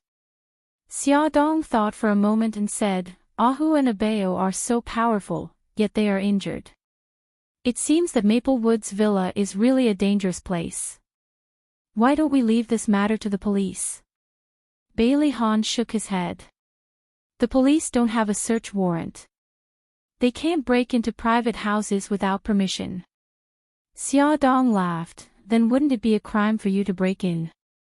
He raised his eyebrows and said, Honey, since Su Murong has hidden something in there, I'm sure she won't dare to make a fuss even if it's invaded. As long as no one dies, I have a way to make it public without anyone noticing that I'm the one who did it. Alright, it seems that I can't change your mind. She hooked her arms around his neck and looked at him with sparkling eyes. But you have to promise me that you won't take any risks. Absolutely not. I already have a plan. He lowered his head and pecked her seductive red lips. She licked the corner of his lips playfully. What plan? He bit her earlobe and said a few words softly. Hubby, you're a genius. She laughed softly and kissed him on the lips as a reward. Although Ahu and Abeo had failed to gather information, they had drawn a map of the villa's rooms and marked out the locations of some of the hidden mechanisms. Since the bodyguards were guarding the villa and didn't allow anyone to break in, he would find a way to force them out. 2 days later, late at night, Bailey Han sent out 3 elites from the Dragon Gang to carry out a mission. These 3 people were Old Wu, Crow, and Gang Zi. Crow used special equipment to interfere with the surveillance equipment outside the villa, allowing his companions to successfully sneak into the villa. After that, they set a fire in the villa's kitchen, which triggered the fire alarm and alerted all the bodyguards. While they were trying to put out the fire, the garage and warehouse caught fire again. Another group of people were sent to put out the fire. Now was the time when the security was at its weakest. Crow stayed outside the villa to keep a lookout while the other 2 entered the basement with tranquilizer guns. The Tibetan Mastiff that had attacked Abeo was put down by more than 10 tranquilizer guns as soon as it got up. After passing by the sturdy Tibetan Mastiff, the 2 encountered another guard, who was also put down by them with tranquilizer guns. They walked step by step to the deepest part of the basement. This place was like a prison, and the air was filled with an unpleasant smell. There were 5 secret rooms in the corridor, and each room had a thick and heavy iron door. There was a big iron lock on the door, and there was a very small vent above the iron door, which was only big enough to fit a fist in. Through the vent, they saw a scene that they would never forget. Even though they were used to seeing life and death and torture, they were still shocked by the scene in the secret room. After a brief moment of shock, the 2 immediately took out their cameras and took pictures of what was in the secret room. Old Wu quickly reported the situation to Bailey Han. Young master, there are 4 men imprisoned in the basement. What should we do now? Bailey Han frowned slightly. If Old Wu and the others left now, when the bodyguards found out that the secret of the basement had been exposed, they would very likely kill the 4 men in the basement to cover up the crime. The thought flashed through his mind, and he immediately made a decision. Save them. Old Wu said in a low voice, there is a large iron lock on the iron door, and we haven't found the key yet. More importantly, the 4 men have lost their ability to move. It will be difficult for us to get out with them. Bailey Han frowned. When will the fire alarm arrive? Before we entered the villa, we already called the fire alarm. They should be here soon. Then we'll follow the original plan and delay until the fire alarm arrives. Then we'll lead them to discover the secret of the secret room. This was Bailey Han's plan. He deliberately set the villa on fire to divert the bodyguards' attention, and the 3 members of the Dragon Gang would take the opportunity to discover the secret of the basement. Then, they would lead the fire alarm to discover the secret and completely separate themselves from the matter. After ending the call, Old Wu said to his companion, Gongzi, you stay here and protect the 4 of them. I'll go upstairs and check out the situation. Before Old Wu had time to return to the ground, Crow, who had stayed outside as a lookout, had already sent a message through the earpiece communicator. Old Wu, the fire alarm is here. They're helping to put out the fire. Old Wu frowned slightly and immediately had a plan in mind. He quickly informed Gongzi to remove the anesthetic needles from the Tibetan Mastiff and the guards and withdraw from the secret room. As for himself, He pulled out his pistol and fired a shot into the sky. He shouted, "Murder! Help!" The fire outside was almost extinguished. When the firemen heard the gunshots and cries for help, they divided some of their forces into the villa to investigate. The leader of the group of bodyguards quickly stopped them. "Officer, there's nothing in the villa. You don't have to go in." The captain said, "I clearly heard gunshots and cries for help just now. Something must have happened. Xiao Ding, quickly inform 110. The firemen did not have guns on them. In the event of a shooting incident, they still had to ask the police for help. "Save me! Save me!" The cries for help became more and more urgent. The fire chief ignored the bodyguard's attempts to stop him and directly led 2 firemen directly into the villa. The villa was quiet and there was not a single person in sight. The firemen's hearts were in their throats because they did not have guns or bulletproof vests. They had no choice but to carefully investigate the situation. "Captain, there's blood here." A fireman pointed at the blood on the floor. "Follow me." The 3 of them followed the blood and walked down the corridor to the basement. At the entrance of the basement, they saw the unconscious Tibetan mastiff lying on the ground and a bodyguard in a black suit. There were a few wounds on the bodyguard's fingers and the blood had already coagulated. The blood on the floor disappeared all the way here. It seemed that the blood had flowed from his fingers. "Let's go inside and take a look." The captain continued to walk inside with the 2 firemen. Soon, they found 5 secret rooms. Through the narrow vent, they could clearly see the scene inside the secret room. The 3 firemen were shocked at the same time. In each secret room, there was a single bed, a toilet, and a simple sink. 4 of the secret rooms had a man imprisoned in them, and the remaining secret room was empty. A man was lying naked on the dirty bed. He seemed to be paralyzed on the bed and had lost the ability to move. He ate, drank, and defecated on the bed. Next to his head, there was a bowl of rice. He could reach it as long as he stretched out his hand. His lower body was soaked in feces and urine. He did not know how long it had been since he cleaned it, so the skin below his waist had all begun to rot and maggots had even grown out. In the second secret room, the imprisoned man had lost both of his legs. From the knees to the soles of his feet, they were all cut off. His wrists were firmly tied to the head of the bed with iron chains. His long hair was like withered grass over his shoulders and his beard had grown to his chest. It seemed that he had not washed for many years. It was impossible to see his original appearance. In the third secret room, the imprisoned man was like a wild dog. There was an iron chain around his neck. He squatted on the ground naked. His hands were on the ground as he barked at the empty room. He seemed to have forgotten that he was a human.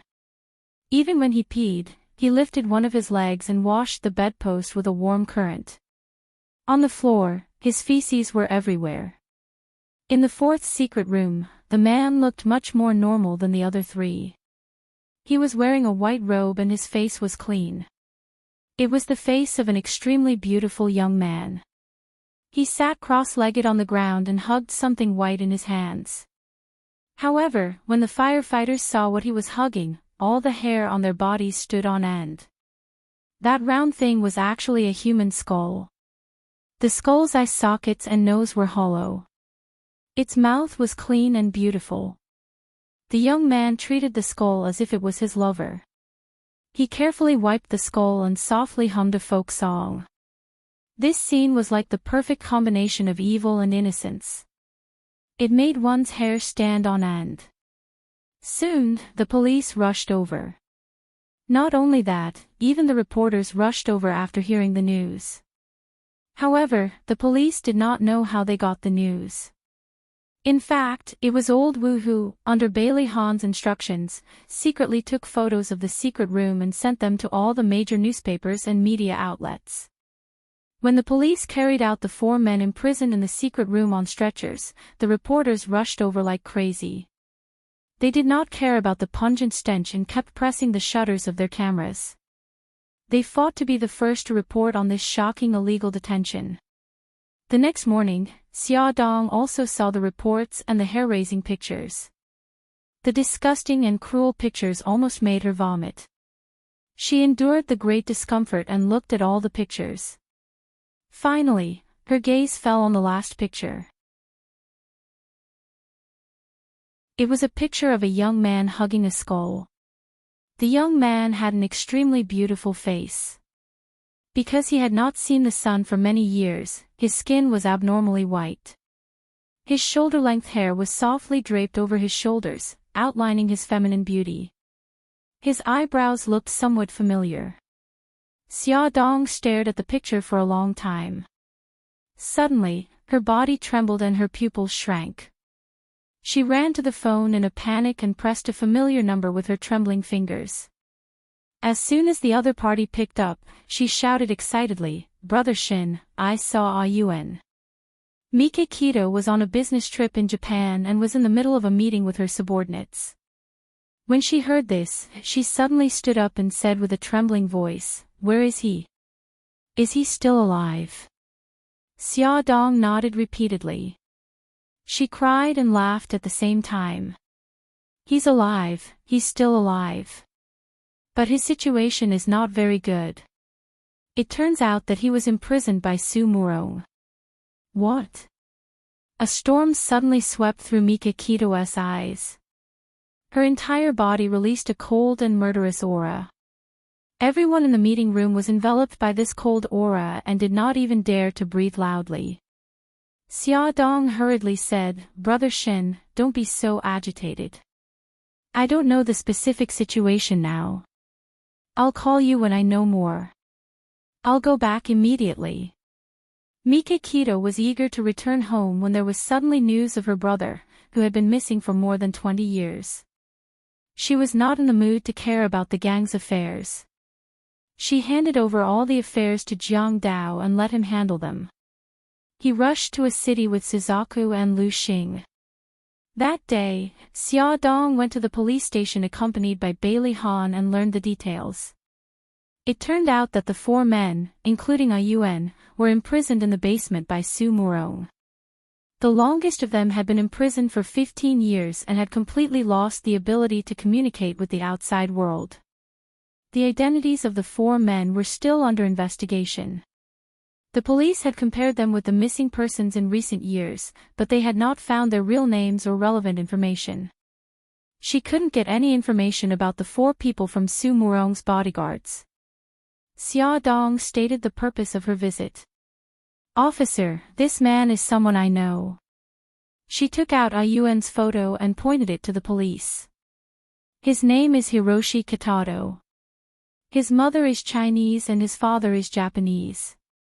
He also has an older brother named Mika Kito. May I ask if we can meet him now?" Beauty novel, Hongcha 866.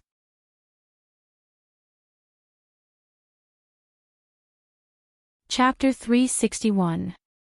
The police officer in charge of the reception had already been instructed by the chief to fulfill all of Bailey Han and his wife's requests unconditionally.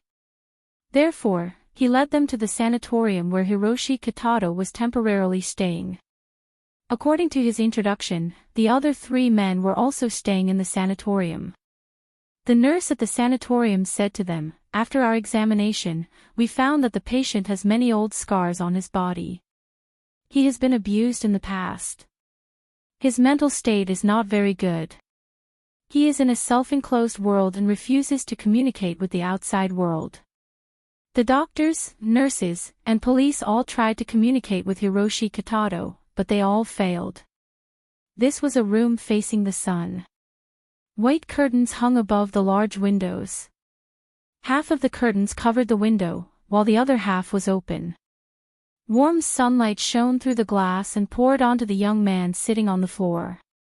He was actually 28 years old, but the long period of imprisonment made him look like he was only 18 years old.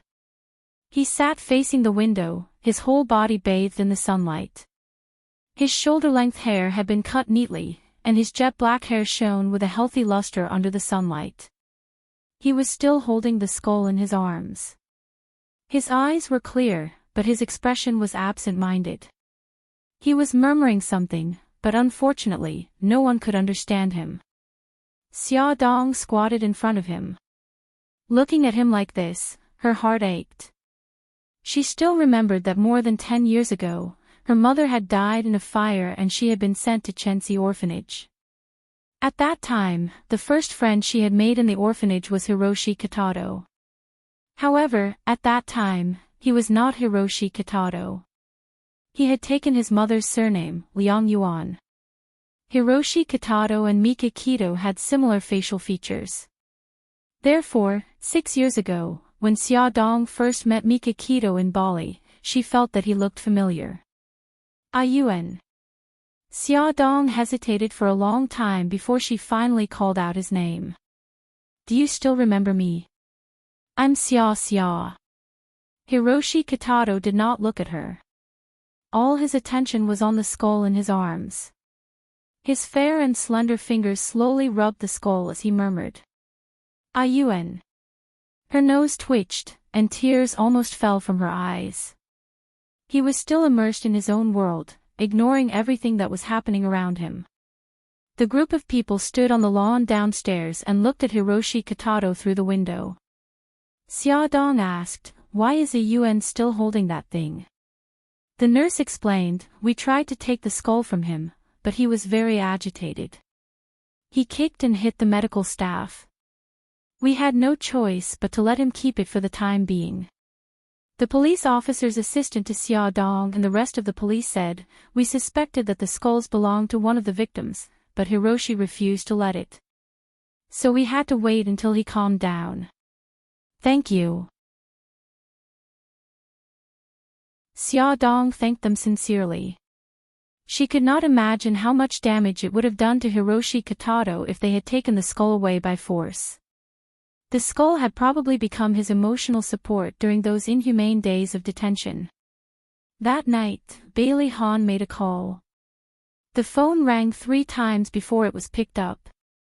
"Mr. Bailey, you've received my gift to you. Don't forget your promise." Bailey Han leaned on the sofa and said calmly, "I remember very clearly that Su Murong will definitely get what she deserves." Shen Ran chuckled. "If that's the case, why are you still looking for me? Didn't you tell me your name because you wanted me to find you? My guess is that you should be the man in the 5th secret room." Shen Ran paused. After a while, his voice was cold. "You're right. I was like them, imprisoned in the secret room like a dog. But I was smarter than them. I abandoned my self-esteem and was willing to be her sex slave. I tried my best to please her, so I could walk out of that hell intact."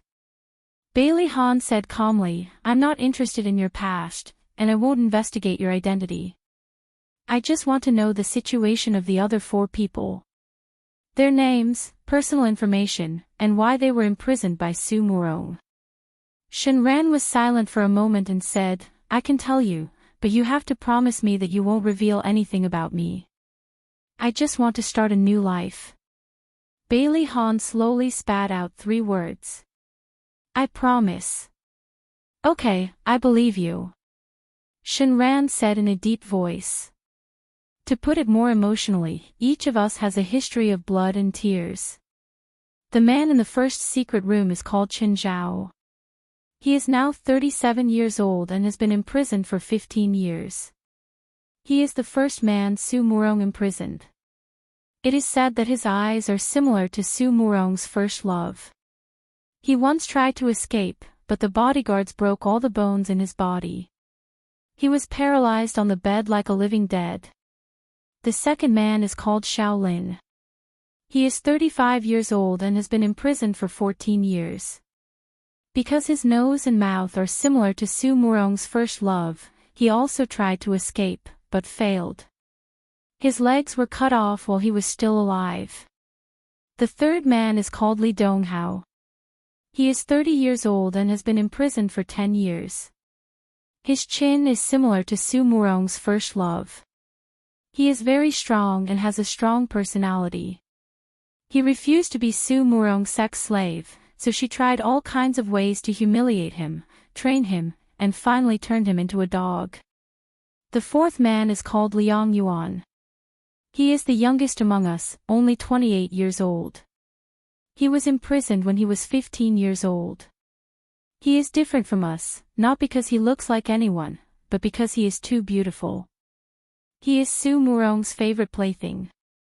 Bailey Han's deep black eyes were cold. So, the main reason why Su Murong imprisoned you is because you look like her lover. Shen Ran smiled bleakly. Yes, it's funny, isn't it? Because of a face, we lost the basic right to be human. Last question, what's with the skull in Liang Yuan's hand? Shen Ran sighed. Actually, that's the head of the girl he likes. Bailey Han's pupils suddenly shrank. When he was about 18 years old, Su Murong changed a younger maid to deliver food to us. Although the maid was mute, she was very beautiful. She was about the same age as Yuan, and they gradually developed feelings for each other. She wanted to help us escape, so she used the excuse of going out to buy things. In fact, she wanted to go to the police station to report to the police, but she was discovered by the bodyguards who were secretly following her. Shen Ran paused. When he spoke again, his voice was already hoarse. Su Murong killed her. She chopped off her head and threw it into Yuan's room. It turns out that she already knew that the maid and Yuan had feelings for each other. She wanted to use this method to take revenge on Yuan. From then on, Yuan's mental state became abnormal. Shen Ran's voice was filled with murderous intent and anger. Su Murong is not a human at all. She's a beast. Bailey Han's eyes were deep and dark. I'll definitely do what I promised you. Su Murong, she deserves to die. Thank you. Other than Hiroshi Kitado, the police had not found out the identities of the other three people. Just when their investigation was in a deadlock, Bailey Han organized the information he learned from Shen Ran into a document and sent it to the police station anonymously. The police knew the names of the three people and accurately understood the year they went missing. After more than half a month of investigation, they finally found the family members of the three people. When they went missing, they were still young men in their early 20s. Now, they had been tortured until they were emaciated and skinny. They no longer looked as handsome as when they were young. Their family members hugged them and cried bitterly. These families were agitated and joined forces to sue Su Murong. They repeatedly appealed in front of the media and asked for the help of public opinion. They vowed to sentence Su Murong to death. This heartless and illegal detention attracted widespread attention and aroused public anger. Some university students even hung banners outside the Su family's villa to demonstrate. In short, everyone wanted to kill Su Murong.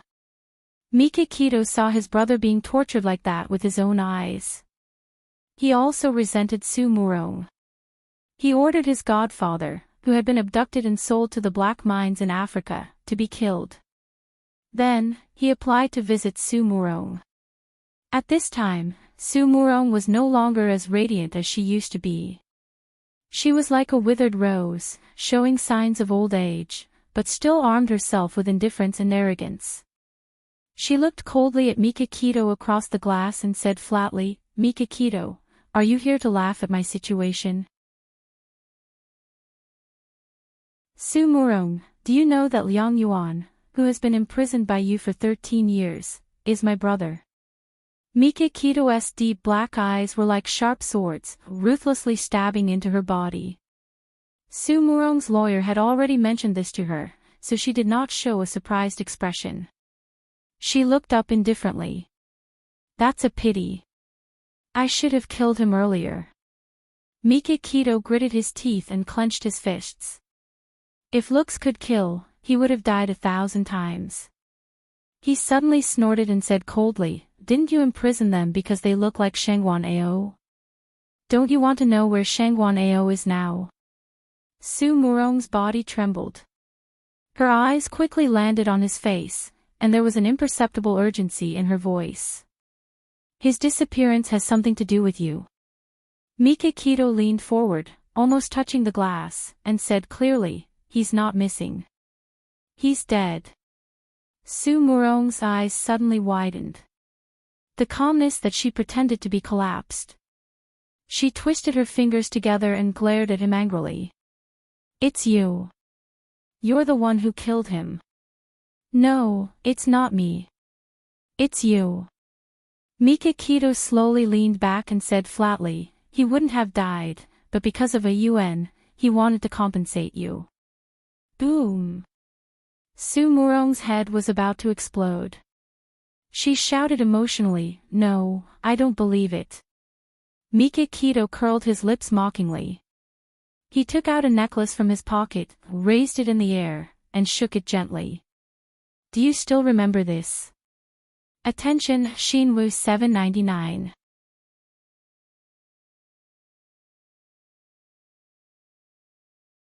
Chapter 362. Su Murong stared at the pendant of the necklace. It was a small and exquisite key. It was the key to her private safe. She had given it to Shengguan Ao back then because the safe contained the love letters that Shengguan Ao had written to her and their photos. She wanted the two of them to keep that memory together.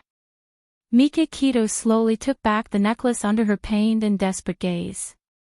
He put it back into his pocket and said lightly, he loved you deeply too. Until the last moment of his life, he was still calling out your name and Su Xingchen's name. No, don't say any more, don't say any more. Su Murong hugged her head with both hands. She screamed and cried in the wind. Beitangshan stood up and looked down at her. She was like a mental patient who was beating her head and crying hysterically. His deep eyes did not have any warmth. It was so cold that it was scary. A month later, Su Murong was sentenced to death and stripped of her political rights for life. Half a month later, Su Murong was executed, ending her evil life. In the blink of an eye, it was already July and the sun was blazing. People came and went in the airport lobby. It was a scene of countless parting and reunions. Xia Dong and Bailey Han led the children to send Mikakito and his brother off. Hiroshi Kito was wearing a white t-shirt and light blue jeans. He looked like a big boy. He hugged a white doll in his arms and stood timidly behind Mikakito. He looked like a frightened rabbit and quietly peeked his head out to look at Xia Dong and the others. Suzaku stood beside him with a gentle smile on her face. She comforted him gently, Awaken, don't be afraid. They're all your friends. They won't hurt you. Mikakito glanced sideways at Suzaku and Hiroshi Kito. A smile appeared in his eyes. He turned to Xia Dong and said, Awaken is very clingy to Suzaku now. Xia Dong smiled and said gently, Suzaku is so patient. Awaken will definitely get better. Mikakito walked forward and suddenly opened his arms to hug her. He ignored Bailey Han's cold gaze and said softly, Xia, I'm leaving. Take care of yourself and the children. Xia Dong also hugged him and said sadly, Brother Shin, will you never come back? Mikakito stroked her hair affectionately. Silly, of course not. I just want to take Awaken home to pay respects to my parents. I want Awaken to recuperate in the place where we were born.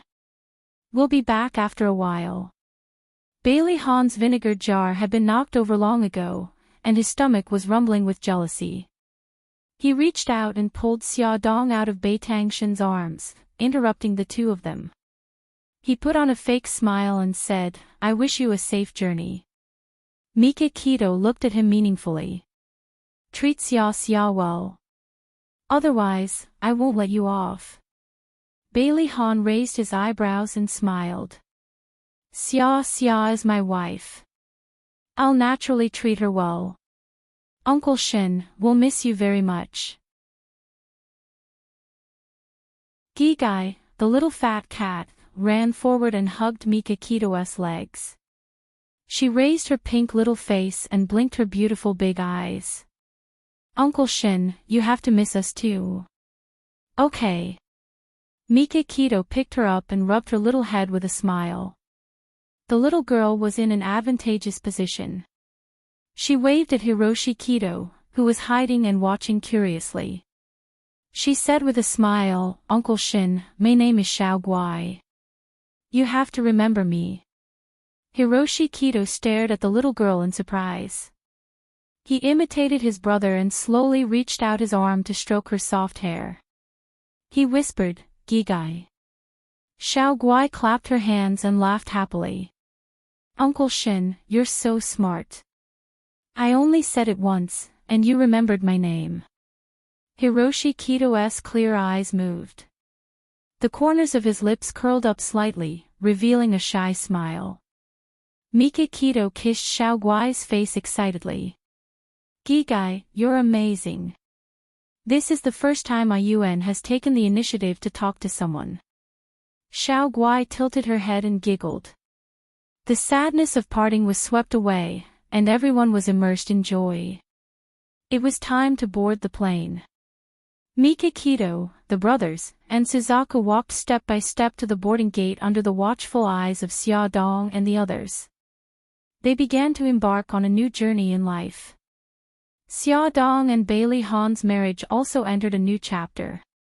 When little Hai Hai was 1 year old, Xia Dong returned to work at Glamour magazine as the director. Because of her unique taste and style, she was somewhat famous in the fashion industry. Although she was busy with work, she would never neglect her family because of work. In her heart, her family was the most important. She was the envy of all the women in a city.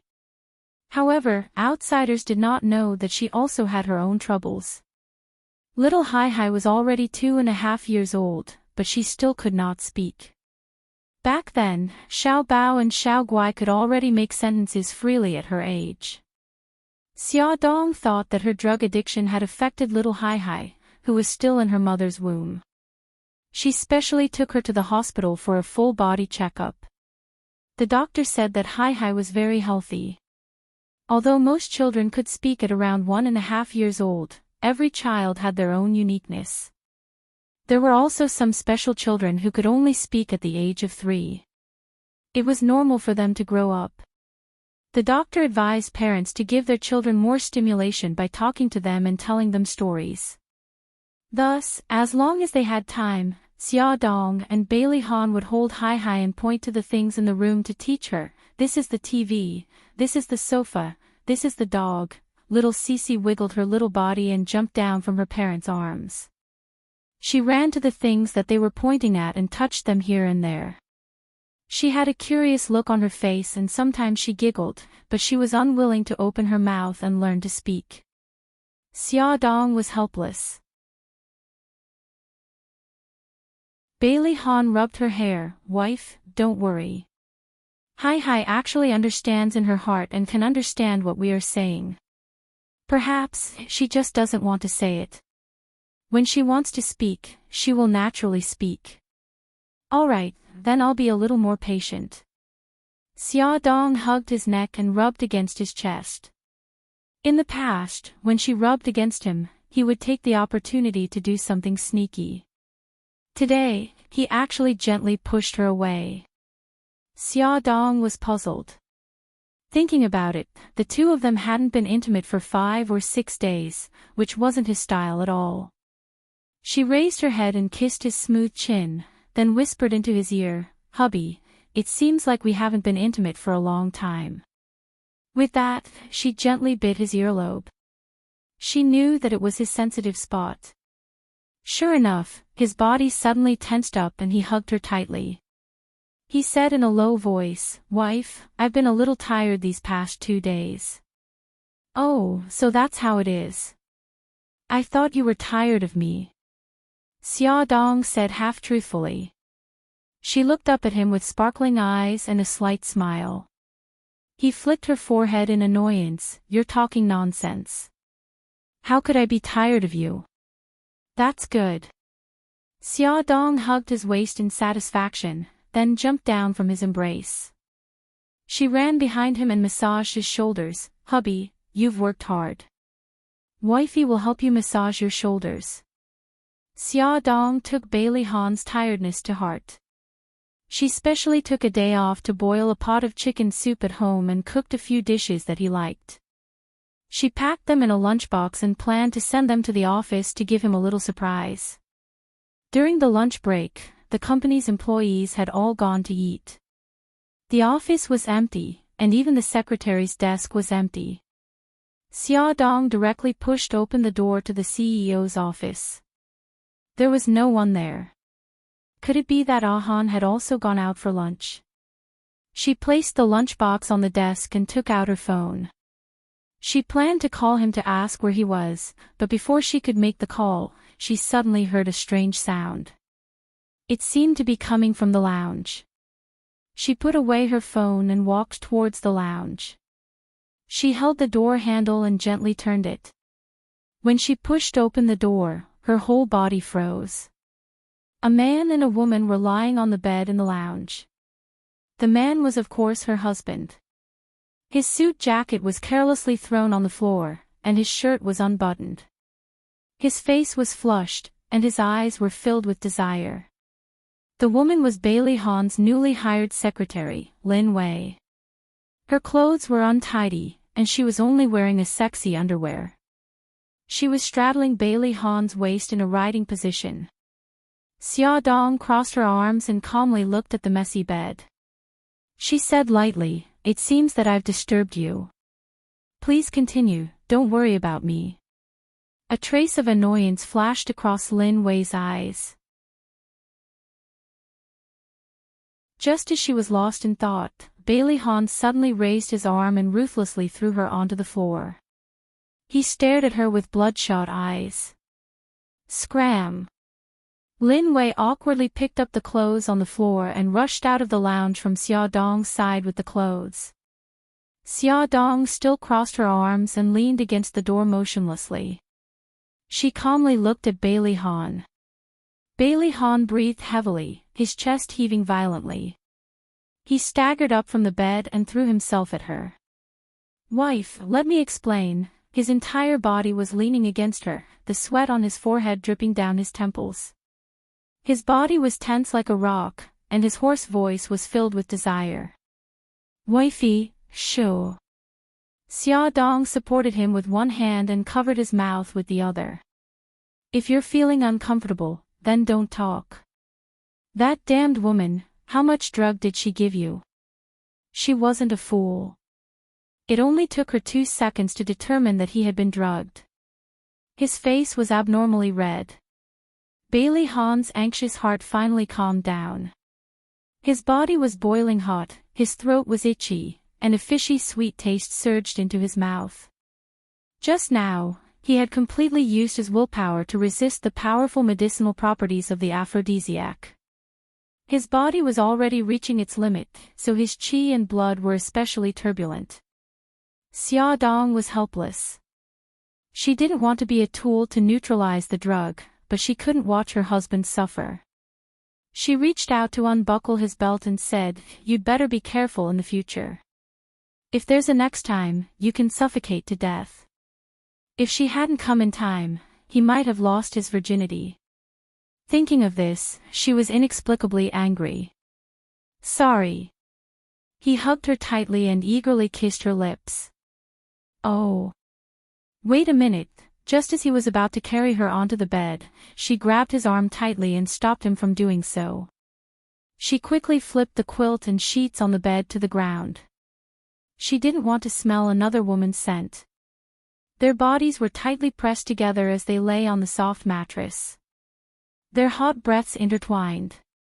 Their seductive moans intertwined into a sweet melody. The room was filled with a romantic atmosphere. The ambiguous atmosphere lingered in the air and didn't dissipate for a long time. After an unknown amount of time, he was still tirelessly tasting her. She curled up under him and softly whimpered, "Don't. Hubby. Stop, baby, it'll be done soon." A certain someone was sweating profusely. You lie to me every time."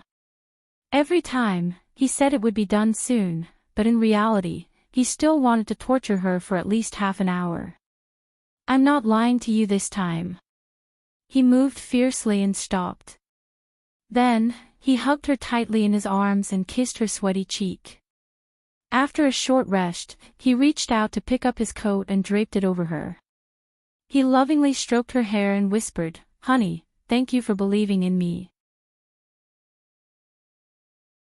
Xia Dong was so tired that she couldn't even open her eyes.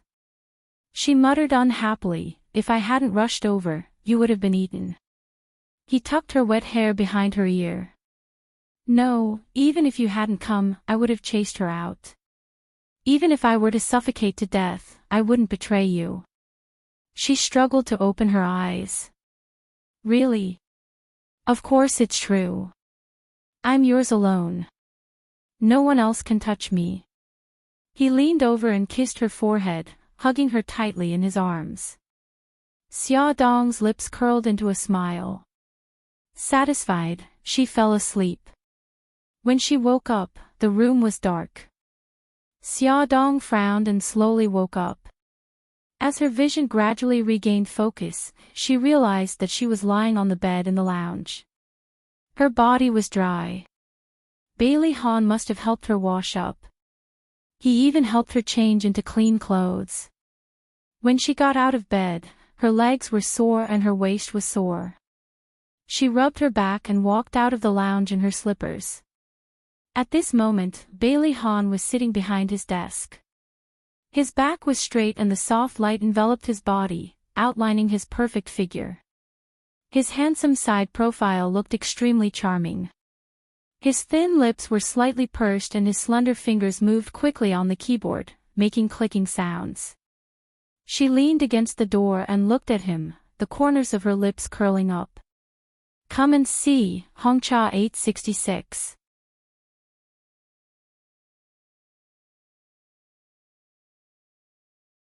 Chapter 363.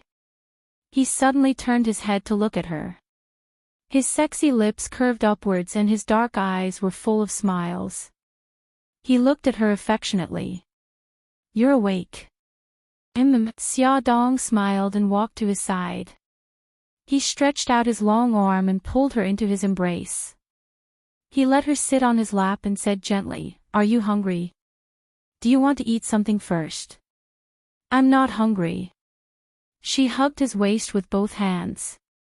"What time is it now?" "It's almost 7. "Ah, I actually slept for so long. Why didn't you wake me up?"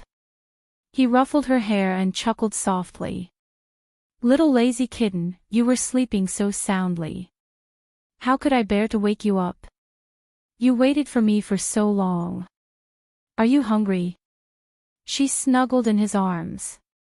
"I'm not hungry yet. I finished all the lunchboxes you brought me." He pinched her nose and smiled mischievously. "Besides, I ate a delicious meal like you. I won't be hungry so easily." Xia Dong snorted. "Tell me honestly. How did she drug you?" Bailey Han smiled bitterly. "Coffee." She looked up and pinched his cheek. "Chase her away. I don't want to keep a woman who covets my husband in the company. I've already asked her to leave when you were asleep." Xia Dong mumbled, "I remember that Lin Wei just graduated from university not long ago. Why can't girls think things through these days?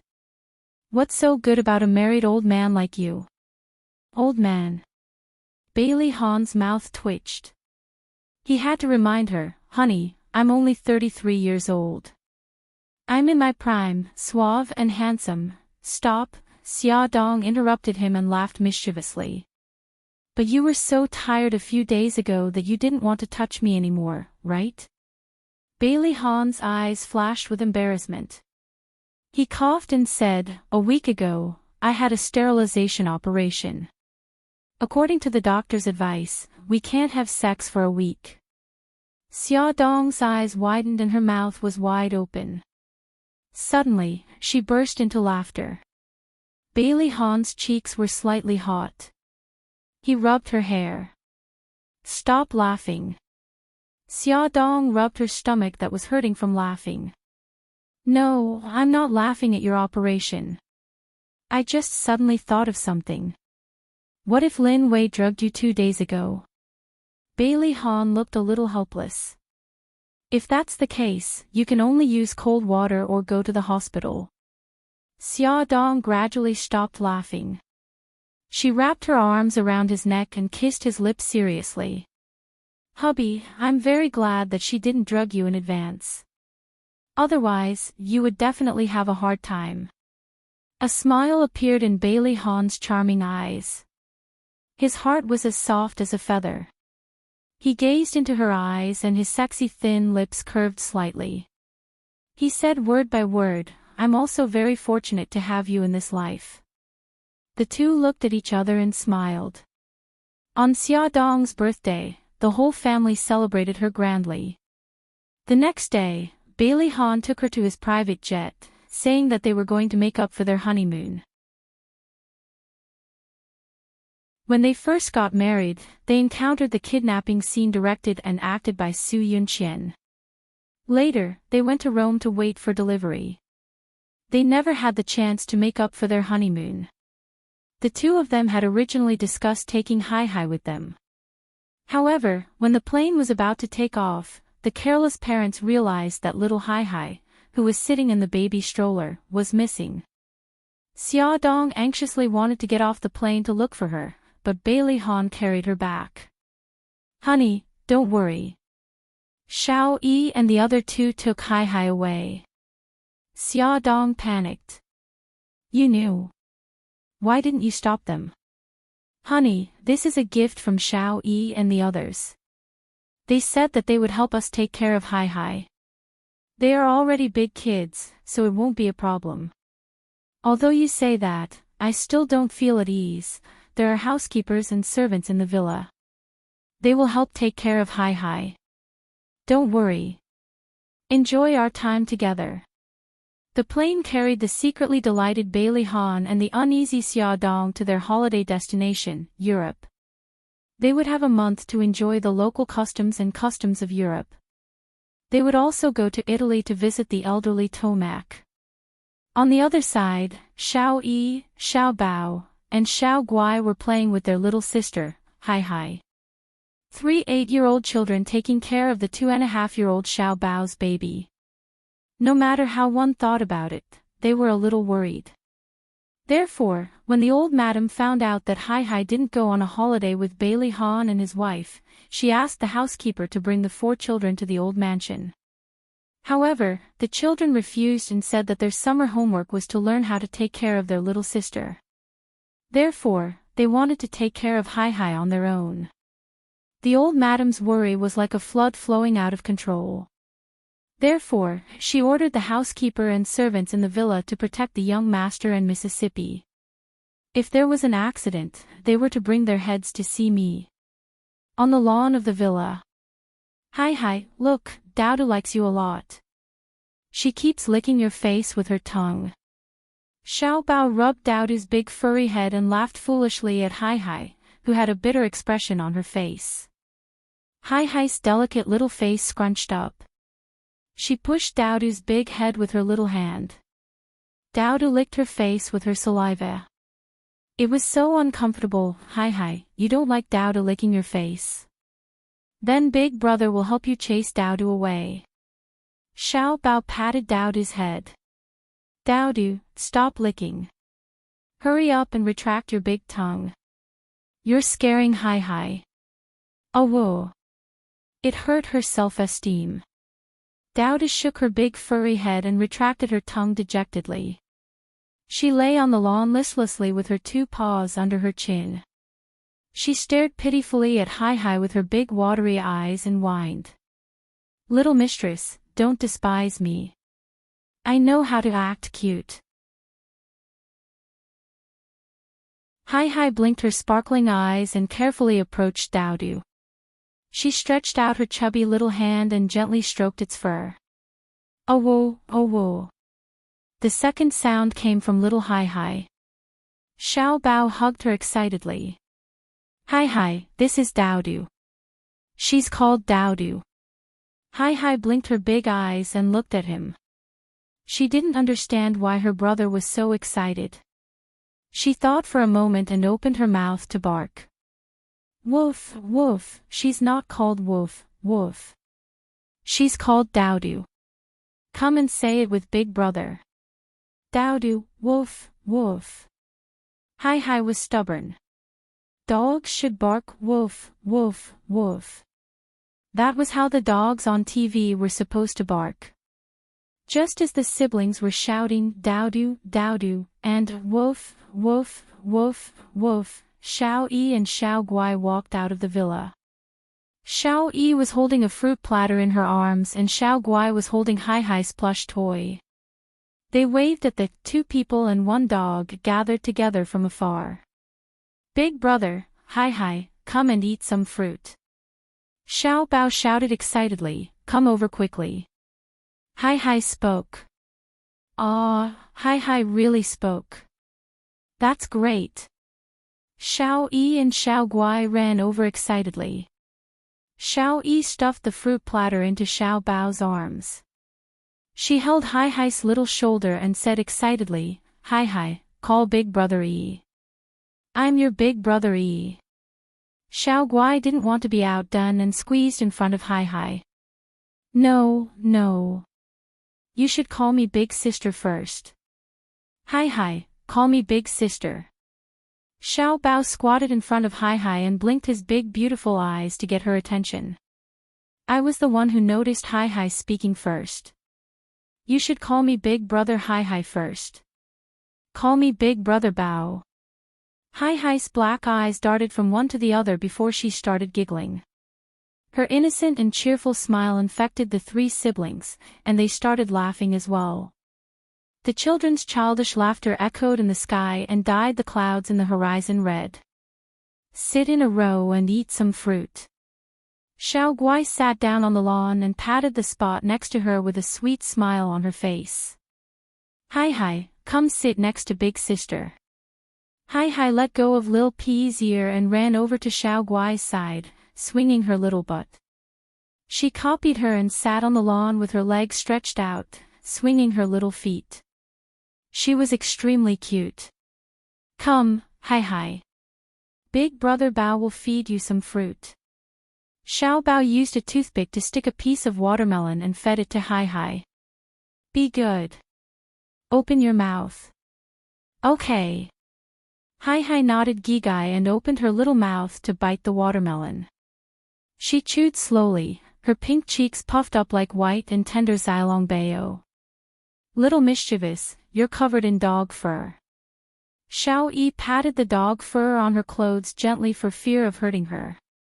After eating the fruit, Xiao Guai used a tissue to wipe Hai Hai's little face and hands. She stroked her soft hair. Hai Hai, are you tired? Do you want to go back to the room and sleep? Cece shook her little head like a rattledrum, puffed up her face and muttered, no. Hai Hai spoke again. It was as if the 3 siblings had been injected with chicken blood.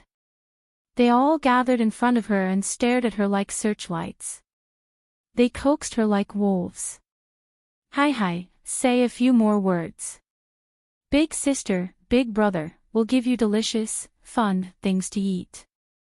Hai Hai tilted her little head and looked at them for a while. Suddenly, she turned around and pointed at Lil P behind her. Woof woof, the 3 siblings, okay, woof woof it is. It's better than not talking. Lil P, teary eyes, actually, my name is Lil P. Hai Hai turned around and pointed at Xiao Yi with her chubby little finger. She spat out 2 words clearly. Hey, Xiao Yi was shocked. Her little finger turned to Xiao Bao. Baby, Xiao Bao was also petrified. Finally, her little finger turned to Xiao Guai. Gigai, wah, although I don't have the word big sister, I'm still so happy. Xiao Guai rushed to hug Hai Hai and kissed her little face. Hai Hai is the best. Ah, I want it too. Xiao Bao pounced over and bit Hai Hai's cheek.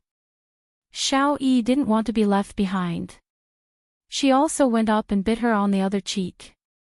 Hai Hai wiped her cheek innocently and pointed at Lil P. Woof woof, kiss kiss, Xiao Bao immediately reacted. Lil P had licked Hai Hai's face just now. Sob sob, they had all indirectly kissed Lil P. She quickly ran to the side and spat her saliva with a look of disgust. Xiao Yi and Xiao Guai, who had missed the truth, didn't feel any pressure. They didn't know what Xiao Bao was doing and giggled as they played with Hai Hai. The sky was blue and the clouds were white. The sea breeze was warm. Dusk had arrived and the curtains were drawn. The sky was very dark in the room. Xia Dong rubbed her eyes and got up from the bed. The spot beside her was empty. She knew that he wouldn't have gone far, but her heart still felt empty. She walked to the window barefoot and was about to open the curtains when a pair of arms suddenly hugged her tightly from behind. The chest that was pressed against her back was broad and warm, giving her a very reassuring feeling. She turned around and threw herself into his arms. Breathing in his unique scent, she murmured, "Hubby, where did you go?" I answered the phone. It's Xiao Yi and the rest. Bailey Han rubbed her hair and chuckled. Honey, let me tell you a piece of good news. Hai Hai spoke. Really? Xia Dong quickly raised her head and looked at Bailey Han in disbelief. She said excitedly, Hubby, let's go home. Let's go home now. I want to hear Hai Hai call me mommy. Bailey Han chuckled. I also want to hear Hai Hai call me daddy. But honey, our two-person world has just begun. Don't ruin it, okay? We can listen to Hai Hai speak through the video. Okay. Xia Dong nodded vigorously. Through the video, Xia Dong saw the 4 children sitting obediently in a group. Hai Hai sat in the middle, holding a duckling toy in her arms. She bared her beautiful white teeth and made funny faces at Xia Dong and Bailey Han in the video. Xia Dong clapped her hands and said softly, Hai Hai, call me mommy. I'm your mommy. Hai Hai smiled cutely and said in a childish voice, Kitty. Xia Dong was stunned at first, then she didn't know whether to laugh or cry. Ha! The children burst into laughter. It's not Kitty, it's mommy. Hai Hai, say it again, mommy. Xia Dong deliberately dragged her voice so that she could hear it more clearly. Hai Hai covered her face shyly and said in a childish voice again, Kitty. Xia Dong covered her face and burst into tears. Bailey Han rubbed her hair and whispered, Don't worry. Don't discourage Hai Hai. Xia Dong immediately perked up. Hai Hai, this is your daddy. Call him daddy. Hai Hai smiled sweetly. Daddy. A sense of pride rose from the bottom of his heart. Bailey Han beamed. Hai Hai is so obedient. Say it again. Daddy, say it again. Daddy, the little girl had just learned how to speak and was very excited. She pointed at everyone and said, Woof, baby, Gigai, kitty, daddy, woof. Even Lil P was in line. Lil P was very pleased. On both sides of the video, there was endless laughter. Distance would not cut off the bond between them. They were a family, a happy family. After reluctantly ending the call, Xia Dong leaned lazily in Bailey Han's arms and muttered, When the children grow up, we'll be old too. Bailey Han hugged her tightly and chuckled softly. Will you dislike me when I'm old? She looked up at him excitedly. Of course not. He kissed her forehead gently. I won't either. Even if your hair turns white and all your teeth fall out, I'll still hold your hand and watch the sunrise and sunset with you. So, you see, old age isn't scary because I'll be with you until you grow old. Her eyes were full of smiles. She held his hand tightly and interlocked their fingers. I'll hold your hand and grow old with you. He suddenly turned over and pressed her under his body. His deep eyes were full of smiles and the corners of his lips curled up seductively. "Wifey, while we're still young, let's do more things that we love to do." His smile made her blush and her heart beat faster, but she was willing to indulge in it for the rest of her life. Ad. Shinwoo 799.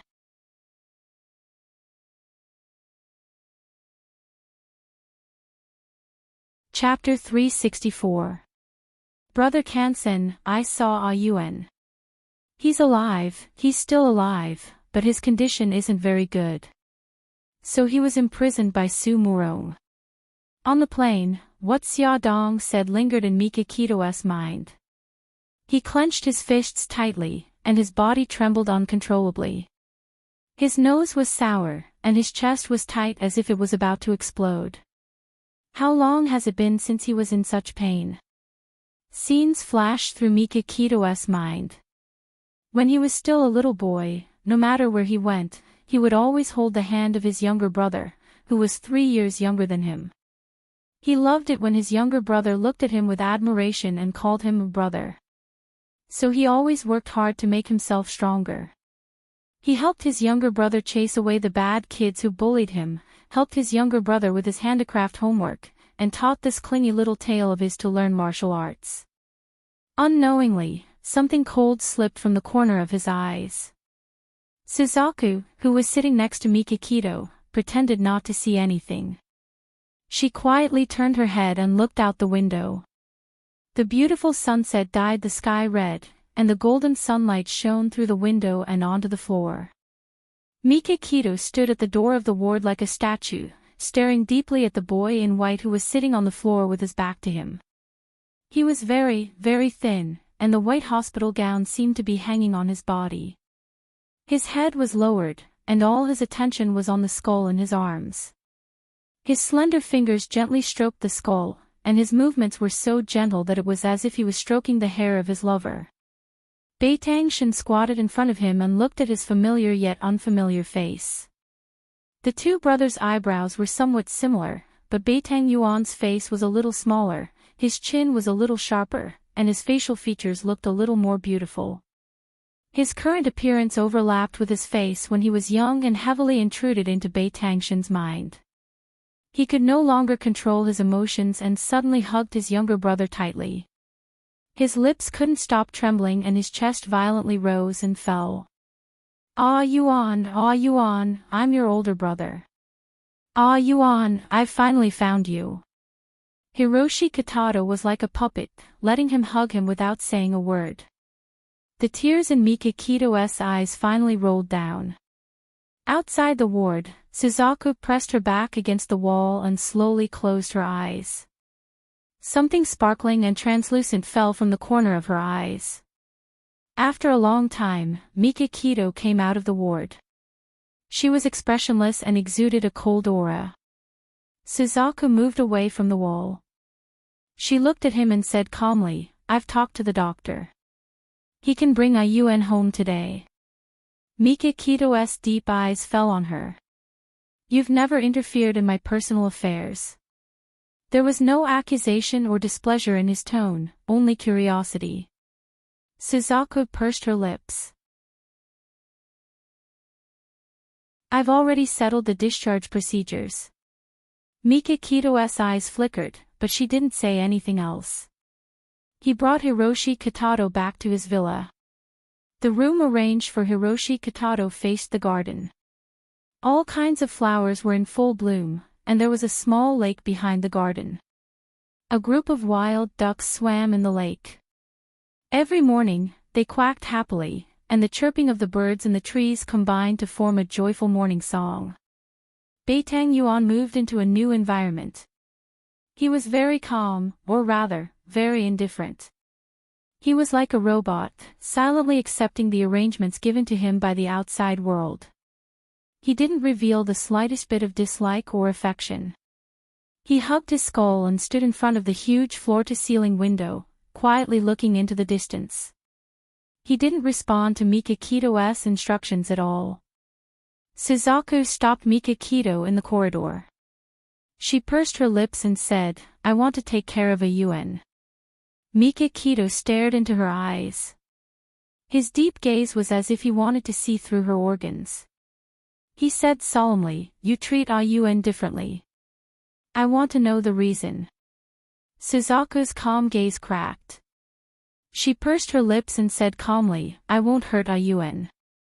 I just want him to get better soon. You don't want to tell me the reason. Mikakito paused and continued, or, you can't tell me the reason. She clenched her fists and said slowly, I can't tell you the reason. He looked at her deeply. After a while, he said, okay, you'll take care of him. He believed in her. He believed that she wouldn't do anything to hurt Awaken. She said slowly, thank you. At first, Mikakito was a little worried. He was worried that Suzaku was a killer and didn't know how to take care of others like other women. However, he soon realized that he was wrong. Suzaku was always cold in front of others, including Mikakito. She rarely smiled. However, in front of Awaken, she showed a side of her that no one knew. She was meticulous, patient, and gentle. She smiled and told stories to Awaken. She gently helped him dry his wet hair. She held his hand and walked around the villa. She pulled him to hide behind a rock to observe the ducks. She matched clothes for him and made him look handsome and charming. Then, she took him to the amusement park, the zoo, and the aquarium. Mikakito tried his best to find time to participate in their activities. He watched as Awaken gradually gained awareness of his surroundings under Suzaku's care. He watched as he became more and more dependent on Suzaku, just like a newborn animal instinctively relying on its mother. At night, on the rooftop. The night breeze was blowing and the sky was dotted with stars. A tall figure stood by the railing with a can of beer in his hand. He raised his head and took a big gulp. The crisp sound of high heels came from behind him. A faint, familiar fragrance was carried to his nose by the night breeze. He didn't need to look to know who it was. You always like to drink alone. Suzaku walked to his side and leaned against the railing. She also had a can of beer in her hand. Mikakito looked at the night sky in the distance and said indifferently, is Awaken asleep? Yes. Awaken is very obedient today. He's willing to talk to me. Suzaku was in a good mood at the mention of Hiroshi Katato. Her tone was light. Just now, I poured him a glass of warm milk. He didn't want to drink it, so he shook his head and refused. This is the first time that he's willing to show his emotions. Mikakito's lips curled up. He turned to look at her. Under the starlight, her face was full of joy. There was a smile in her delicate eyes, and she was as happy as a child. He touched her with the can of beer and said in a deep voice, this is all thanks to you. Thank you. She grinned, revealing her beautiful teeth. She said heroically, cheers. The two of them didn't hesitate and finished the can of beer in one gulp. Suzaku waved the can of beer in her hand and frowned in frustration. There's no more. I should have brought a few more cans. Mikakito's eyes were filled with joy. He lifted his chin in a certain direction.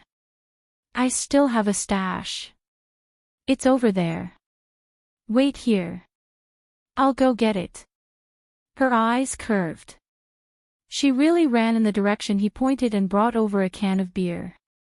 Baetangshan took the beer she handed over and jumped onto the platform that was more than 2 meters high. He sat on the edge of the platform and opened the can of beer with a click. Suzaku's lips curled up slightly. She jumped up and sat beside him. She looked at the bright night view of the city and said indifferently, this is the second time we're sitting here drinking. Mikakito grunted and looked straight ahead. Do you want to bet again? Suzaku teased, aren't you afraid that I'll assassinate you while you're drunk? He said indifferently, no. The two of them had been through many life and death situations together. He had long regarded her as one of his own. Suzaku's eyes were filled with a faint smile. She waved the can of beer in her hand. What shall we bet on this time? Mikakito stared at her with a deep gaze. He said slowly, we'll bet on a question. The winner can ask the loser a question. Suzaku ran her fingers through her hair and chuckled. I know what question you want to ask me, but I won't lose. Then prove it to me. Okay. Just like the previous time, they clinked their beer cans together, indicating that the bet was established. However, the difference was that their eyes were no longer cold. Instead, there was a faint smile in them. Empty wine cans were thrown onto the floor one after another, making clanking sounds. They were like machines that did not know fatigue, repeating the action of drinking. Occasionally, they would stop and look into the distance. No one spoke. The night was eerily silent. After drinking a lot, Suzaku's eyes started to blur. Her cheeks were faintly pink. She muttered softly, my stomach is so bloated. As she spoke, she patted her bulging belly. Mikakito's eyes were still cold. He had never seen such a coquettish expression on her face. He chuckled. It's no wonder your stomach isn't bloated after drinking so much. He snatched the beer can from her hand. Stop drinking. You're already drunk. She frowned and pouted her red lips. Who said I'm drunk? I'm very sober. Let's continue drinking. I won't lose to you. You're already drunk. I'm not. Mikakito stretched out 2 fingers. How many fingers are these? She stared at his fingers and thought for a long time. TSK. You're an idiot. These are fingers. Mikakito's lips twitched. You're really drunk. You've lost. You have to admit defeat. Answer me a question. A certain someone completely ignored him. His body leaned back and lay down on the high platform. Mikakito leaned over and pushed her shoulder. Don't sleep, go away. She waved her hand impatiently, shooing him away as though he were a fly. Tell me, do you and Ayuen know each other from before? Mikakito leaned even closer to her. He was so close that he could see the blush on her cheeks under the starlight. Ayuen. Ayuen. She muttered softly. Yes, Ayuen. Do you know each other from before? He waited intently for her answer.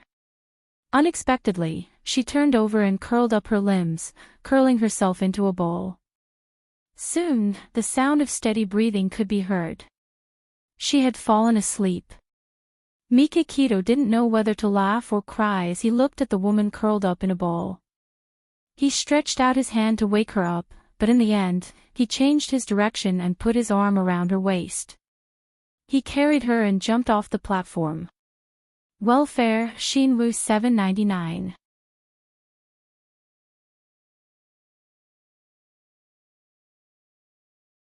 Chapter 365. A ray of sunlight shone into the room through the window. Suzaku rubbed her aching head and got up from the bed. She remembered that she had a drinking contest with Mikakito last night and she seemed to have lost. He actually allowed her to get drunk in front of him. She really trusted him.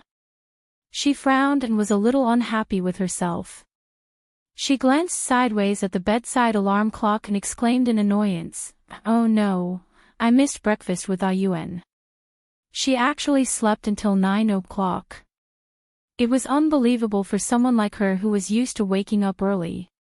Suzaku quickly jumped out of bed and rushed to the bathroom to wash up. Halfway through brushing her teeth, she suddenly remembered something. How did she get back to her room last night? Could it be that Mikakito had sent her back? Suzaku got dressed and went downstairs. The maid who was cleaning the living room greeted her with a smile. "Miss Suzaku, good morning." Suzaku nodded and asked indifferently, "Where's second young master?" Eldest young master is playing chess with second young master in the backyard. It was the weekend, so Mikakito didn't need to go to the office. Suzaku casually ate 2 mouthfuls of breakfast and drank a glass of milk. She then brought 2 glasses of fresh orange juice to the backyard. From afar, she saw Mikakito and his brother sitting on a hanging chair under the shade of a tree. There was a 5-in-a-row chess board on a wooden table shaped like a tree stump. Mikakito was wearing a white shirt and black trousers. His simple outfit couldn't hide his handsome figure and natural arrogance. He had a gentle smile on his face. His slender fingers were pointing at a certain position on the chessboard as he smiled and said something. Hiroshi Kitato was wearing a white t-shirt and light-colored casual pants. His handsome face had a troubled expression. His pink lips were pouting and his beautiful eyes were wet. He looked like he was about to cry. Suzaku quickened her pace and walked over to them. She placed 2 glasses of orange juice in each of their hands and smiled. Ayuen, what's wrong? When Hiroshi Kitato saw his savior, he grabbed her hand tightly and shook it like a spoiled child. Suzaku smiled and stroked his soft hair comfortingly. Then, she glanced at the chessboard and immediately understood what was going on. She looked at Mikakito reproachfully. Why didn't you let Ayuen win? He already had 3 black stones in 2 places. No matter which side Ayuen blocked, he was going to win. No wonder Ayuen had such a pitiful expression. Suzaku's facial features were very charming. Usually, she looked cold and aloof, so no one dared to offend her. However, at this moment, she was smiling gently. There was a hint of seductiveness in her reproach. Mikakito was slightly stunned. Then, he smiled. Ayuen, let's play again. Big brother will let you win, okay? Hiroshi Kitato shook his head vigorously. His fair cheeks were puffed up. Ayuen is angry. It's all your fault. Suzaku glared at Mikakito and held Ayuen's hand. Ayuen, let's go to the lake to see Greyley and Goldie, okay? Hiroshi Kitato nodded heavily. He held Suzaku's hand with one hand and his precious skull with the other. He smiled brightly. Let's go to the lake. Looking at his pure smile, Suzaku's heart was filled with warmth. Suzaku and Hiroshi Kitato walked in front. Hiroshi Kitato lowered his head and kicked the pebbles on the road from time to time. Every time a pebble hit his target, he would happily jump twice. Then, he would turn to look at Suzaku and stare at her eagerly, like a child waiting for his parents to praise him. Every time this happened, Suzaku would stroke his hair and praise him with a smile. Ayuen is amazing. The 2 of them were getting closer to the lake. Suzaku suddenly felt that something was wrong. She turned around and looked at Mikakito, who had been following them all the way. She raised her eyebrows. Why are you here? Mikakito said sternly, I'm going to see Greyley and Goldie too. Suzaku smiled. She suddenly felt that the awkward look on this man's face was a little cute. Hiroshi Kitato was not the type to hold a grudge. He quickly forgot about the unpleasant incident during the game of chess. He let go of Suzaku's hand and ran to Mikakito's side. He grinned and pointed at the wild ducks playing in the lake. He seemed to be inviting his older brother to see Greyley and Goldie with him. Mikakito stroked his hair and smiled. Okay, I'll go see them with Ayuen. Hiroshi Kitato skipped in front while Mikakito and Suzaku walked side by side behind him. Suzaku coughed and said, Thank you for sending me back to my room last night. Mikakito turned to look at her. You're welcome. But don't forget that you still owe me a question. Suzaku looked at Hiroshi Kitato's back and said calmly, I know what you want to ask. I don't want to hide it from you anymore. After a few seconds of silence, she said slowly, I grew up in an orphanage. When I was 5 years old, a new boy came to the orphanage. His name was Liang Yuan. It was said that his mother had passed away and he had no other relatives. When he was wandering on the streets, Director Lin found him and brought him back to the orphanage. When Yuan first came to the orphanage, he didn't say a word. He was very quiet and never cried or made a fuss. I don't know what happened to him to make a 6-year-old child so quiet. At that time, I was very cheerful and always made him talk and laugh. Perhaps I treated him as a good listener, so I even told him my secret. Mikakito could not help but ask, "What secret?" Suzaku chuckled. When I was young, I was afraid of thunder. One thunderstorm, I hid in the closet and everyone looked for me. In the end, Yuan found me. I was afraid that he would laugh at me, so I told him that I wasn't afraid of thunder. I was just playing hide and seek here. I didn't expect him to smile. That was the first time he smiled at someone. He said, "I know you're a brave girl." She seemed to be immersed in the memories of the past and there was a hint of sadness in her eyes. After that, we became very good friends. When I was 8 years old, I was adopted by an old man. Actually, it was an assassin organization. Just like that, I was groomed to be an assassin. When I grew up and returned to the orphanage to look for Yuan, Director Lin told me that Yuan went missing after school. I think he must have been imprisoned by Su Murong at that time. At the mention of Su Murong, Mikakito's pupils shrank and he exuded a cold and murderous aura. Suzaku glanced at him and said indifferently, "I'm actually very curious. Why did Yuan appear in China?" Mikakito clenched his fists tightly. After a long time, he slowly released them and said in a low voice, "When Yuan was 5 years old, my mother found out that my father had a mistress outside. She was very angry and took Yuan back to China. Later, my mother died in a car accident. As she could not contact her relatives, the police buried her in the cemetery and sent Yuan to a welfare home. I heard from the person in charge of the welfare home that Yuan ran away after less than a month." At this point, Mikakito's tone suddenly changed and became cold. His gaze was terrifying. At first, I didn't understand why Yuan ran away. Later, after investigating for a long time, I found out that Yuan was bullied at the welfare home. Later, my father and I searched for Yuan for many years, but we couldn't find him. I even thought that he had passed away. Mikakito looked up at Hiroshi Katato who was playing by the lake and said in a low voice, "Yuan used to be very naive and cheerful. The reason why he became silent after he came to the orphanage was because he lost his mother and was bullied by other children.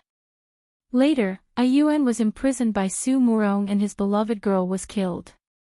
Why did his poor brother's life have to be filled with hardships?" Suzaku read the sadness and hatred in Mikakito's deep eyes. Her heart ached for Yuan, but at the same time, there was a complicated feeling in her heart. She couldn't bear to see Mikakito sad. She couldn't help but reach out and pat his shoulder. She said softly, "It's all in the past. Yuan will get better." Mikakito looked down at the hand on his shoulder. I'm sorry." She quickly retracted her hand and coughed. "I'll go accompany Yuan first." Mikakito stood where he was and looked at the scene of Yuan and Suzaku sitting side by the lake. The hostility in his body gradually disappeared and there was a trace of warmth in his cold eyes. On the day of Su Murong's execution, Mikakito went to the rooftop to drink again, but he didn't expect someone to arrive before him. Suzaku had already finished a can of beer. He walked to her side and said calmly, "Don't drink too much. I don't want to carry you back to the room." Suzaku smiled. "I'm very grateful that you didn't leave me here for the night last time." He looked at her expressionlessly. "Do I look like that kind of man?" She shrugged. "They do look alike." Other than Xia Dong, who was full of tenderness, he was cold to all the other women. He took a sip of beer. Then you're wrong. Suzaku chuckled and didn't dwell on this issue. After finishing the can of beer, Mikakito said calmly, I'm going to take Ayuen back to Japan. If you want to stay in City A, I won't stop you. She said without hesitation, I'm going to Japan too. When are we leaving? In a week's time. They spent a lot of effort to persuade Ayuen to put down the skull in her hand and replace it with a white plush toy before boarding the plane. When they were saying goodbye to Xia Dong's family at the airport, Ayuen spoke for the first time and called out Xiao Guai's name. Mikakito and Suzaku were very happy. They believed that Ayuen would recover soon. Qingshan Spirit Garden was located in the center of Tokyo. It was one of the largest cemeteries in Tokyo. Mikakito's parents were buried here. Looking from above, the spirit garden looked like Tokyo's Green Island. After walking through a cherry blossom path that was nearly 2 kilometers long, they saw tombstones under the shade of green trees. Surrounded by cherry blossom trees, 2 tombstones stood side by side on the lawn. Mikakito placed 2 bouquets of flowers in front of the tombstones. She pulled Hiroshi Kitato to her side and said, Ayuen, this is our father and mother. Add Shinwu 799.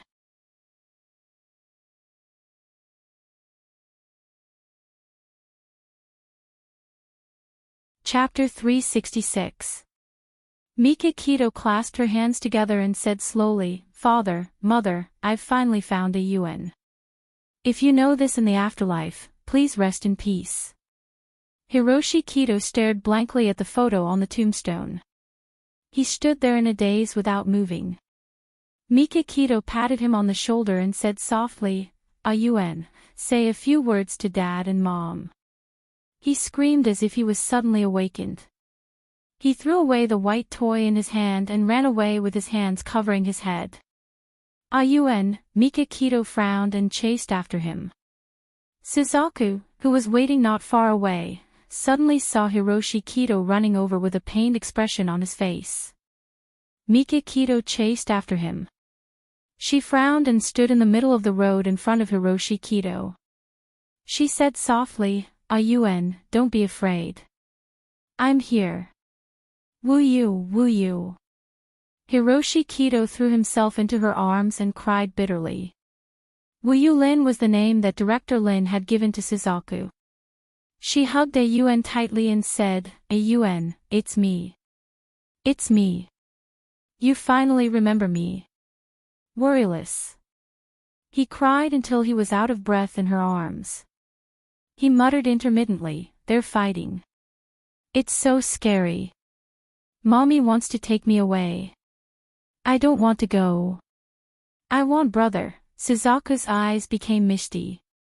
She patted his back gently and said, don't be afraid. I'm here. Your brother is here too. Brother. Hiroshi Kito looked up. His face was full of tears. He stared at her blankly. Where's brother? Ayuen, Mikakito was standing 2 steps away from them. He clenched his fists and spoke in a low voice. Suzaku let go of Hiroshi Kito and patted him on the shoulder. Ayuen, look. Brother is right there. Ayuen, come here. Beitangshan opened his arms. His deep eyes flashed with a bright light. The corners of his lips curled up slightly, carrying an encouraging smile. Hiroshi Kito stared at him in a daze for a long time. He carefully took a small step forward and then stopped. He seemed to be testing him. Seeing that he was still standing there with his arms open, Hiroshi Kito took another step forward. There was only a distance of 10 centimeters between them. He finally threw himself into Mikakito's arms and cried out. He hugged him. Brother, why are you so late? Mommy is dead. Mommy is dead. I'm sorry, Ayuen. It's all brother's fault. It's okay now. Good boy. Mikakito's long eyelashes fluttered. Tears rolled down his cheeks as he hugged him tightly. "Big brother, I'm so scared. It's so cold and dark there. They even hit me." His tears drenched Baitangshan's clothes. He curled up in Baitangshan's embrace. A portion of the sealed memories in his brain were unsealed and gushed out. Fear made him tremble all over. "It's okay now, Ayuan. Brother is here. Brother won't let anyone hurt you anymore." Mikakito choked with sobs. He couldn't control the tears in his eyes. At some point in time, the vermilion bird had already left. She hid behind a big tree and watched Mikakito calm Ayuan's agitated emotions. She watched as he held Ayuan's shoulder and walked back to the tombstone. She watched as he taught Ayuan how to put his hands together to pay respects to his parents. She put her hands in her jeans pockets and walked slowly on the cherry blossom path. Then she sat on a rock and waited for the brothers.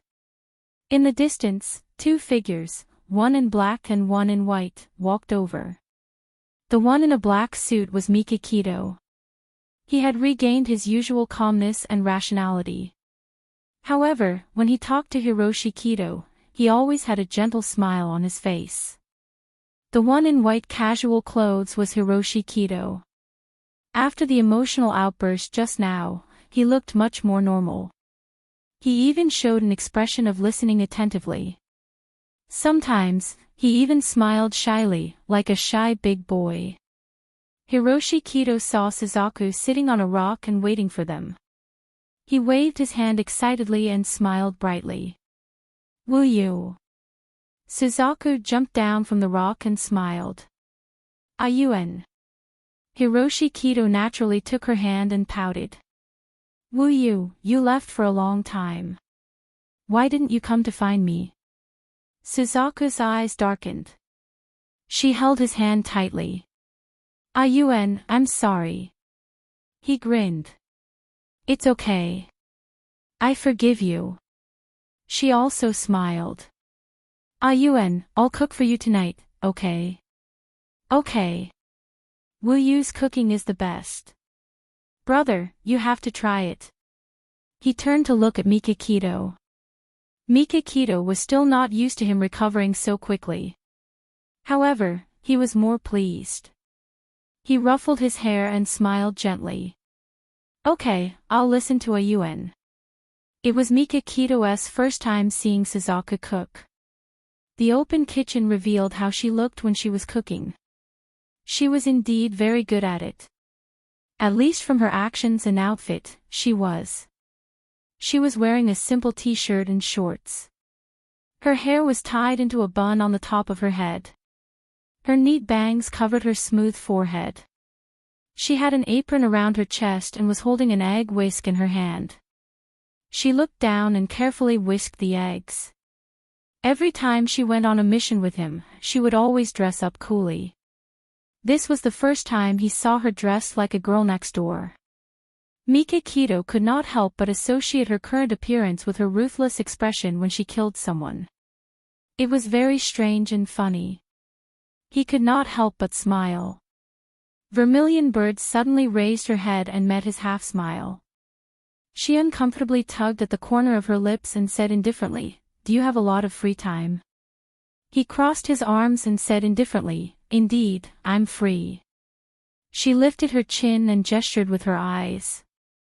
"Since you're free, help me kill the fish in the sink." She had said it casually, thinking that a domineering and arrogant man like him would definitely reject her. However, she did not expect him to elegantly roll up his sleeves and walk to the kitchen. His handsome face was calm as he casually pulled out a sharp kitchen knife from the knife rack.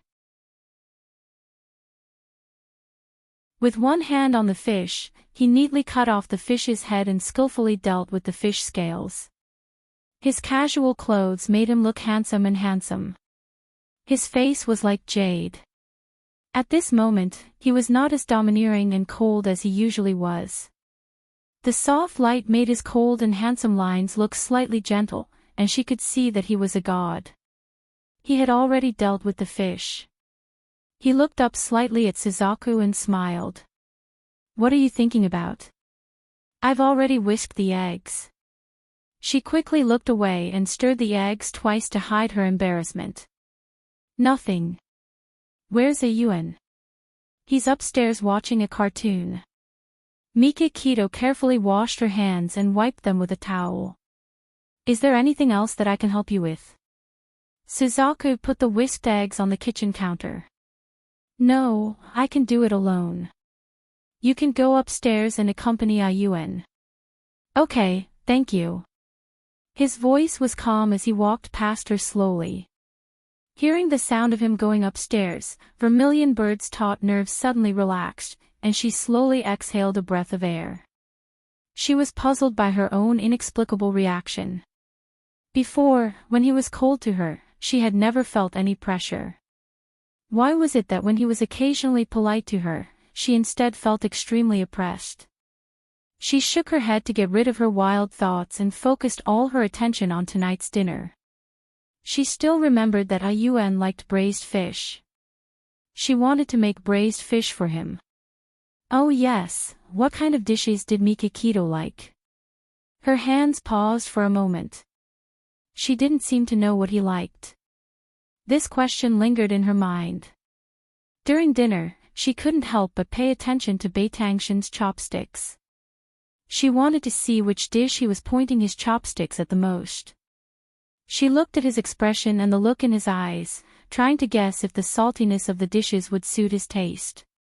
Suzaku didn't realize how blatant her gaze was. Mika Keto suddenly put down his chopsticks and looked at her.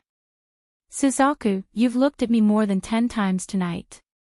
Do you have something to say to me? Vermilion Bird's face flushed red. No. Mika Keto frowned slightly. Just say it. Hiroshi Katato tilted his head and looked at Suzaku curiously. Will you, what's wrong with you? Your face is red. Do you have a fever? No. Suzaku put down her chopsticks and stood up abruptly. I'm full. You guys take your time. She didn't look back and quickly walked upstairs. Will you? Hiroshi Katato mumbled pitifully. Brother, did I say something wrong? Mika Keto glanced at Suzaku's back and turned to comfort Hiroshi Katato. No, it's nothing to do with you. She's probably in a bad mood. Hiroshi Katato blinked curiously. Why is she in a bad mood? This question stumped Mika Keto. He massaged his temples and said helplessly, I don't know either. Hiroshi Katato nodded thoughtfully and suddenly grinned. It's okay. I'll ask her upstairs later. She'll tell me everything. Mika Keto smiled. Okay, let's eat first. Okay. He nodded heavily and picked up his favorite braised fish with his chopsticks and put it on Mika Keto's plate. He smiled as if he was presenting a treasure. Brother, have some fish. Good boy. Mika Keto ruffled his hair. This was a standalone villa. When they first arrived in Japan, Mika Keto had asked someone to move Suzaku's luggage to the guest room.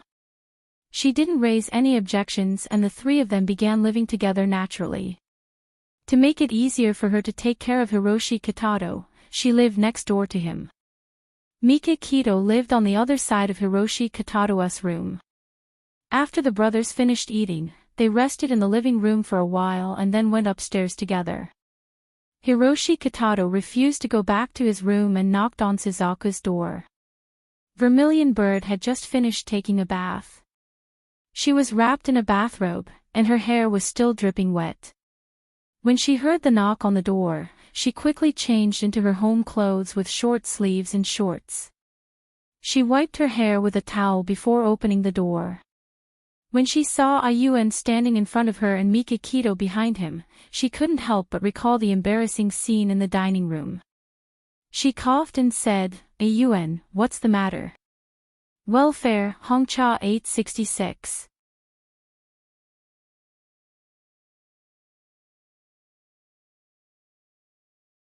Chapter 367. When Hiroshi Kitato saw her, he forgot his original motive. He pointed at her hair and said, "Your hair is still dripping. Will you, let me help you blow dry your hair?" Suzaku smiled. "It's okay. I can do it myself." He did not give up. "I want to help you. You've done it for me so many times. I'll only do it for you this time." "All right then." She could not argue with him and could only give in. Hiroshi Kitato and Suzaku put their arms around each other's shoulders as they walked into the room. Poor Mikakito was completely ignored by the two of them. He did not seem to care at all as he walked calmly into Suzaku's room.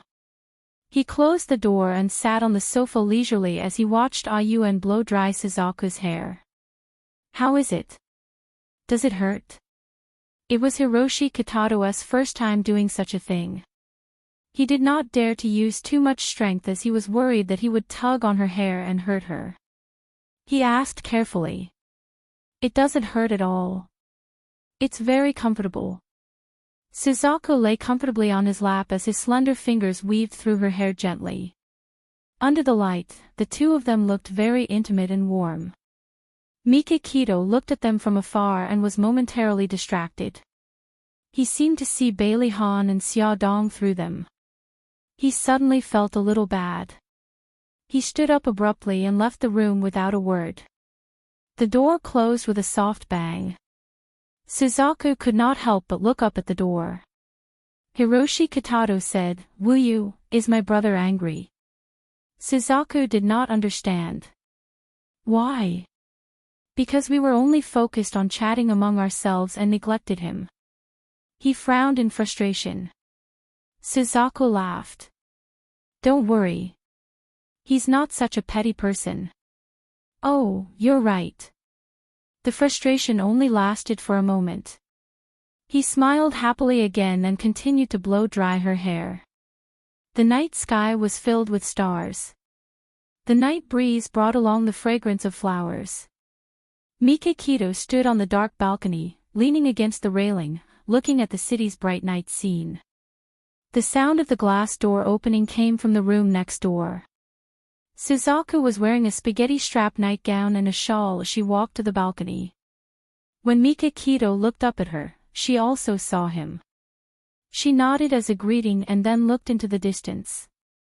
Just like that, the two of them stood alone on their own balcony, enjoying the night view without disturbing each other.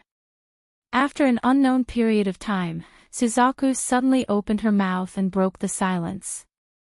"I want to bring Ayuen to visit Principal Lin. Principal Lin has always been thinking about Ayuen." "All right, I'll get Lu Xing to arrange it tomorrow." "Thank you. It's late. Rest early." "All right." The two of them said a simple goodnight and returned to their respective rooms. In the dark night, Suzaku lay on the bed and stared at the ceiling. She felt a little annoyed. She felt that she had developed feelings for Mikakito that she shouldn't have. If that wasn't the case, why would she pay attention to his preferences? If that wasn't the case, why would she blush when he caught her peeking at him at the dinner table? She was no longer an ignorant little girl. Although as an assassin, she had always been taught not to be emotional, she still understood what she should understand. She patted her cheeks and warned herself that this man wasn't someone she could control. She had to quickly give up those thoughts. That's right, that's it. In the room next door, Hiroshi Kitato had already fallen asleep. However, he did not sleep well. His brows were tightly knitted together, and sweat appeared on his forehead. He hugged his arms tightly and curled himself into a ball. However, he was still so cold that he was shivering, and his teeth were clenched so tightly that creaking sounds could be heard.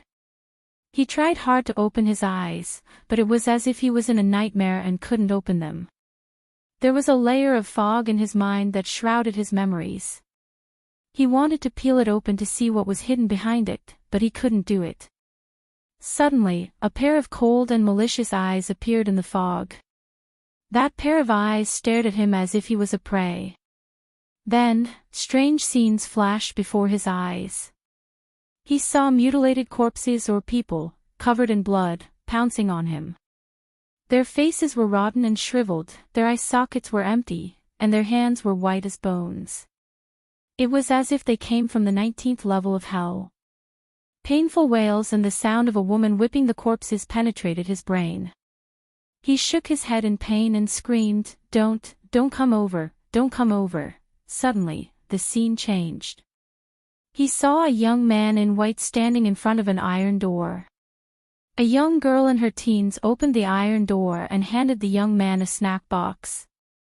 Then, the girl smiled shyly at the young man, and then, there was no more then. He was woken up. Hiroshi Katato stared blankly at his anxious brother and Suzaku, who was standing beside him with an equally anxious face.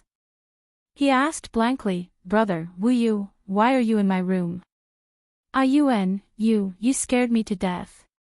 Mika Katato hugged his tear-stained brother tightly in his arms and whispered, "You had a nightmare," and screamed very loudly. He and Suzaku rushed into the room when they heard the screams. When he saw his brother's tear-stained face in his sleep, his heart ached. "Oh, I'm sorry to disturb your rest." Hiroshi Katato was very obedient. "Silly boy, I'm your brother." Mika Katato smiled and ruffled his hair. Hiroshi Katato raised his head and looked at him expectantly. "Brother, I'm scared. Can I sleep with Wuyu?" Mika Katato almost choked when he heard this. He paused and said, "How can that be? Suzaku is a girl. But I've slept with her before." He looked at Suzaku unwillingly. "Wuyu, am I right?" Suzaku coughed awkwardly. "Ayuen, we were both children back then. We're all grown up now." He acted like a child and said shamelessly, "I don't care. I don't care. I want to sleep with Wuyu." Mika Katato pinched his brows and tried to persuade him. "Ayuen, brother will sleep with you." Ayuen raised his legs and made a scene. "No. Wuyu is soft when I hug you. Brother's chest is hard. It's not comfortable." He said this naturally and innocently. There was no impurity in his clear eyes and his face was full of shamelessness. However, Mika Katato and Suzaku felt awkward. Mika Katato felt a headache coming on and wanted to persuade him. Suzaku pursed her lips and said, "I'll sleep with him." Mika Katato disagreed. "That's not appropriate." "It's okay. Ayuen is just a child now." Suzaku smiled. Although Ayuen was a year older than her, he was her younger brother and needed her love. Mika Katato frowned slightly. His eyes were deep and his lips were pursed. No one knew what he was thinking. Suzaku smiled and shook her head. "It's okay. People like me have experienced everything. You should go and rest. I'll keep Ayuen company." Mika Katato frowned even deeper. He stood there motionlessly and looked at her as he comforted Ayuen gently. "Ayuen, I'll go back to my room to get a blanket and pillow. I'll be back soon." "Okay." Zhu Kei hugged the quilt and pillow and walked to the door of the room. She didn't expect that Beitang Shen would be standing in the corridor, quietly staring at her with his deep eyes. She pursed her lips and lightly smiled. "What's wrong?" He seemed to be struggling for a long time before he said, "Although Ayuen is my younger brother, I'll give you the right to teach him a lesson if he bullies you." Suzaku said seriously, "He won't." His expression was terrible and his voice was cold. "I know. I also believe in Ayuen. I'm just saying what if." Of course, he believed that his younger brother wouldn't do anything to hurt her. However, Ayuen was mentally unstable now and it was hard to guarantee that nothing would happen to him. She nodded. "Okay, I understand." Mika Katato looked at her calm expression and felt a little frustrated. The bed was very big. When Ayuan saw Suzaku walking over with a blanket and pillow, he immediately rolled his blanket to the side to make room for her. He patted the empty space and said, "Wu, look. I've made a lot of space for you. Thank you so much." Suzaku smiled as she laid out the pillow and blanket and lay down beside him. He turned to face her and looked at her curiously. "Wu, why does my brother call you Suzaku?" She smiled. "Because Suzaku is my other name." He pouted. "I think Wu sounds better." Wu. Isn't that great?" Suzaku's expression froze. Director Lin had given her this name because of this meaning. However, Director Lin had never expected that she would walk the path of a killer. She quickly composed herself and smiled at him. "Ayuan, do you still remember Director Lin? Director Lin of Chensi Orphanage?" Yuan's delicate brows furrowed. She thought very seriously for a moment and said, "Is it the Director Lin who gives us chocolate candies every week?" "Yes, that's her. Director Lin has always missed you. Let's go visit her tomorrow, okay?" He smiled happily. "Okay, Director Lin is a good person. We'll visit her tomorrow." She patted his head gently and smiled gently. "All right, it's late. Go to sleep. Sing for me. Are you sure you want to hear me sing?" He nodded vigorously. Suzaku had been a well-known tone-deaf child in the orphanage since she was young. Her singing could be said to be wailing like ghosts and howling like wolves. There was once when the orphanage held a choir and she single-handedly changed the tune of everyone singing. Because of this, she was mocked by the children for a whole month. She racked her brains for a long time and finally thought of a nursery rhyme. She hummed softly to him. Under the bridge in front of the door, a group of ducks swam past. Come and count them. 2, 4, 6, 7, 8. Half of Yuan's head was buried in the blanket, and his eyes were closed as he dozed off. By the time she finished singing this completely out-of-tune nursery rhyme, he had already curled up into a ball, snuggled to her side, and fell asleep. Suzaku glanced at his sleeping posture and smiled. She reached out to turn off the bedside lamp. Awesome novel, Shinwoo 799. You're tuning into the Journey of the Soul YouTube channel. Don't forget to subscribe and join us on this journey to catch the most captivating stories.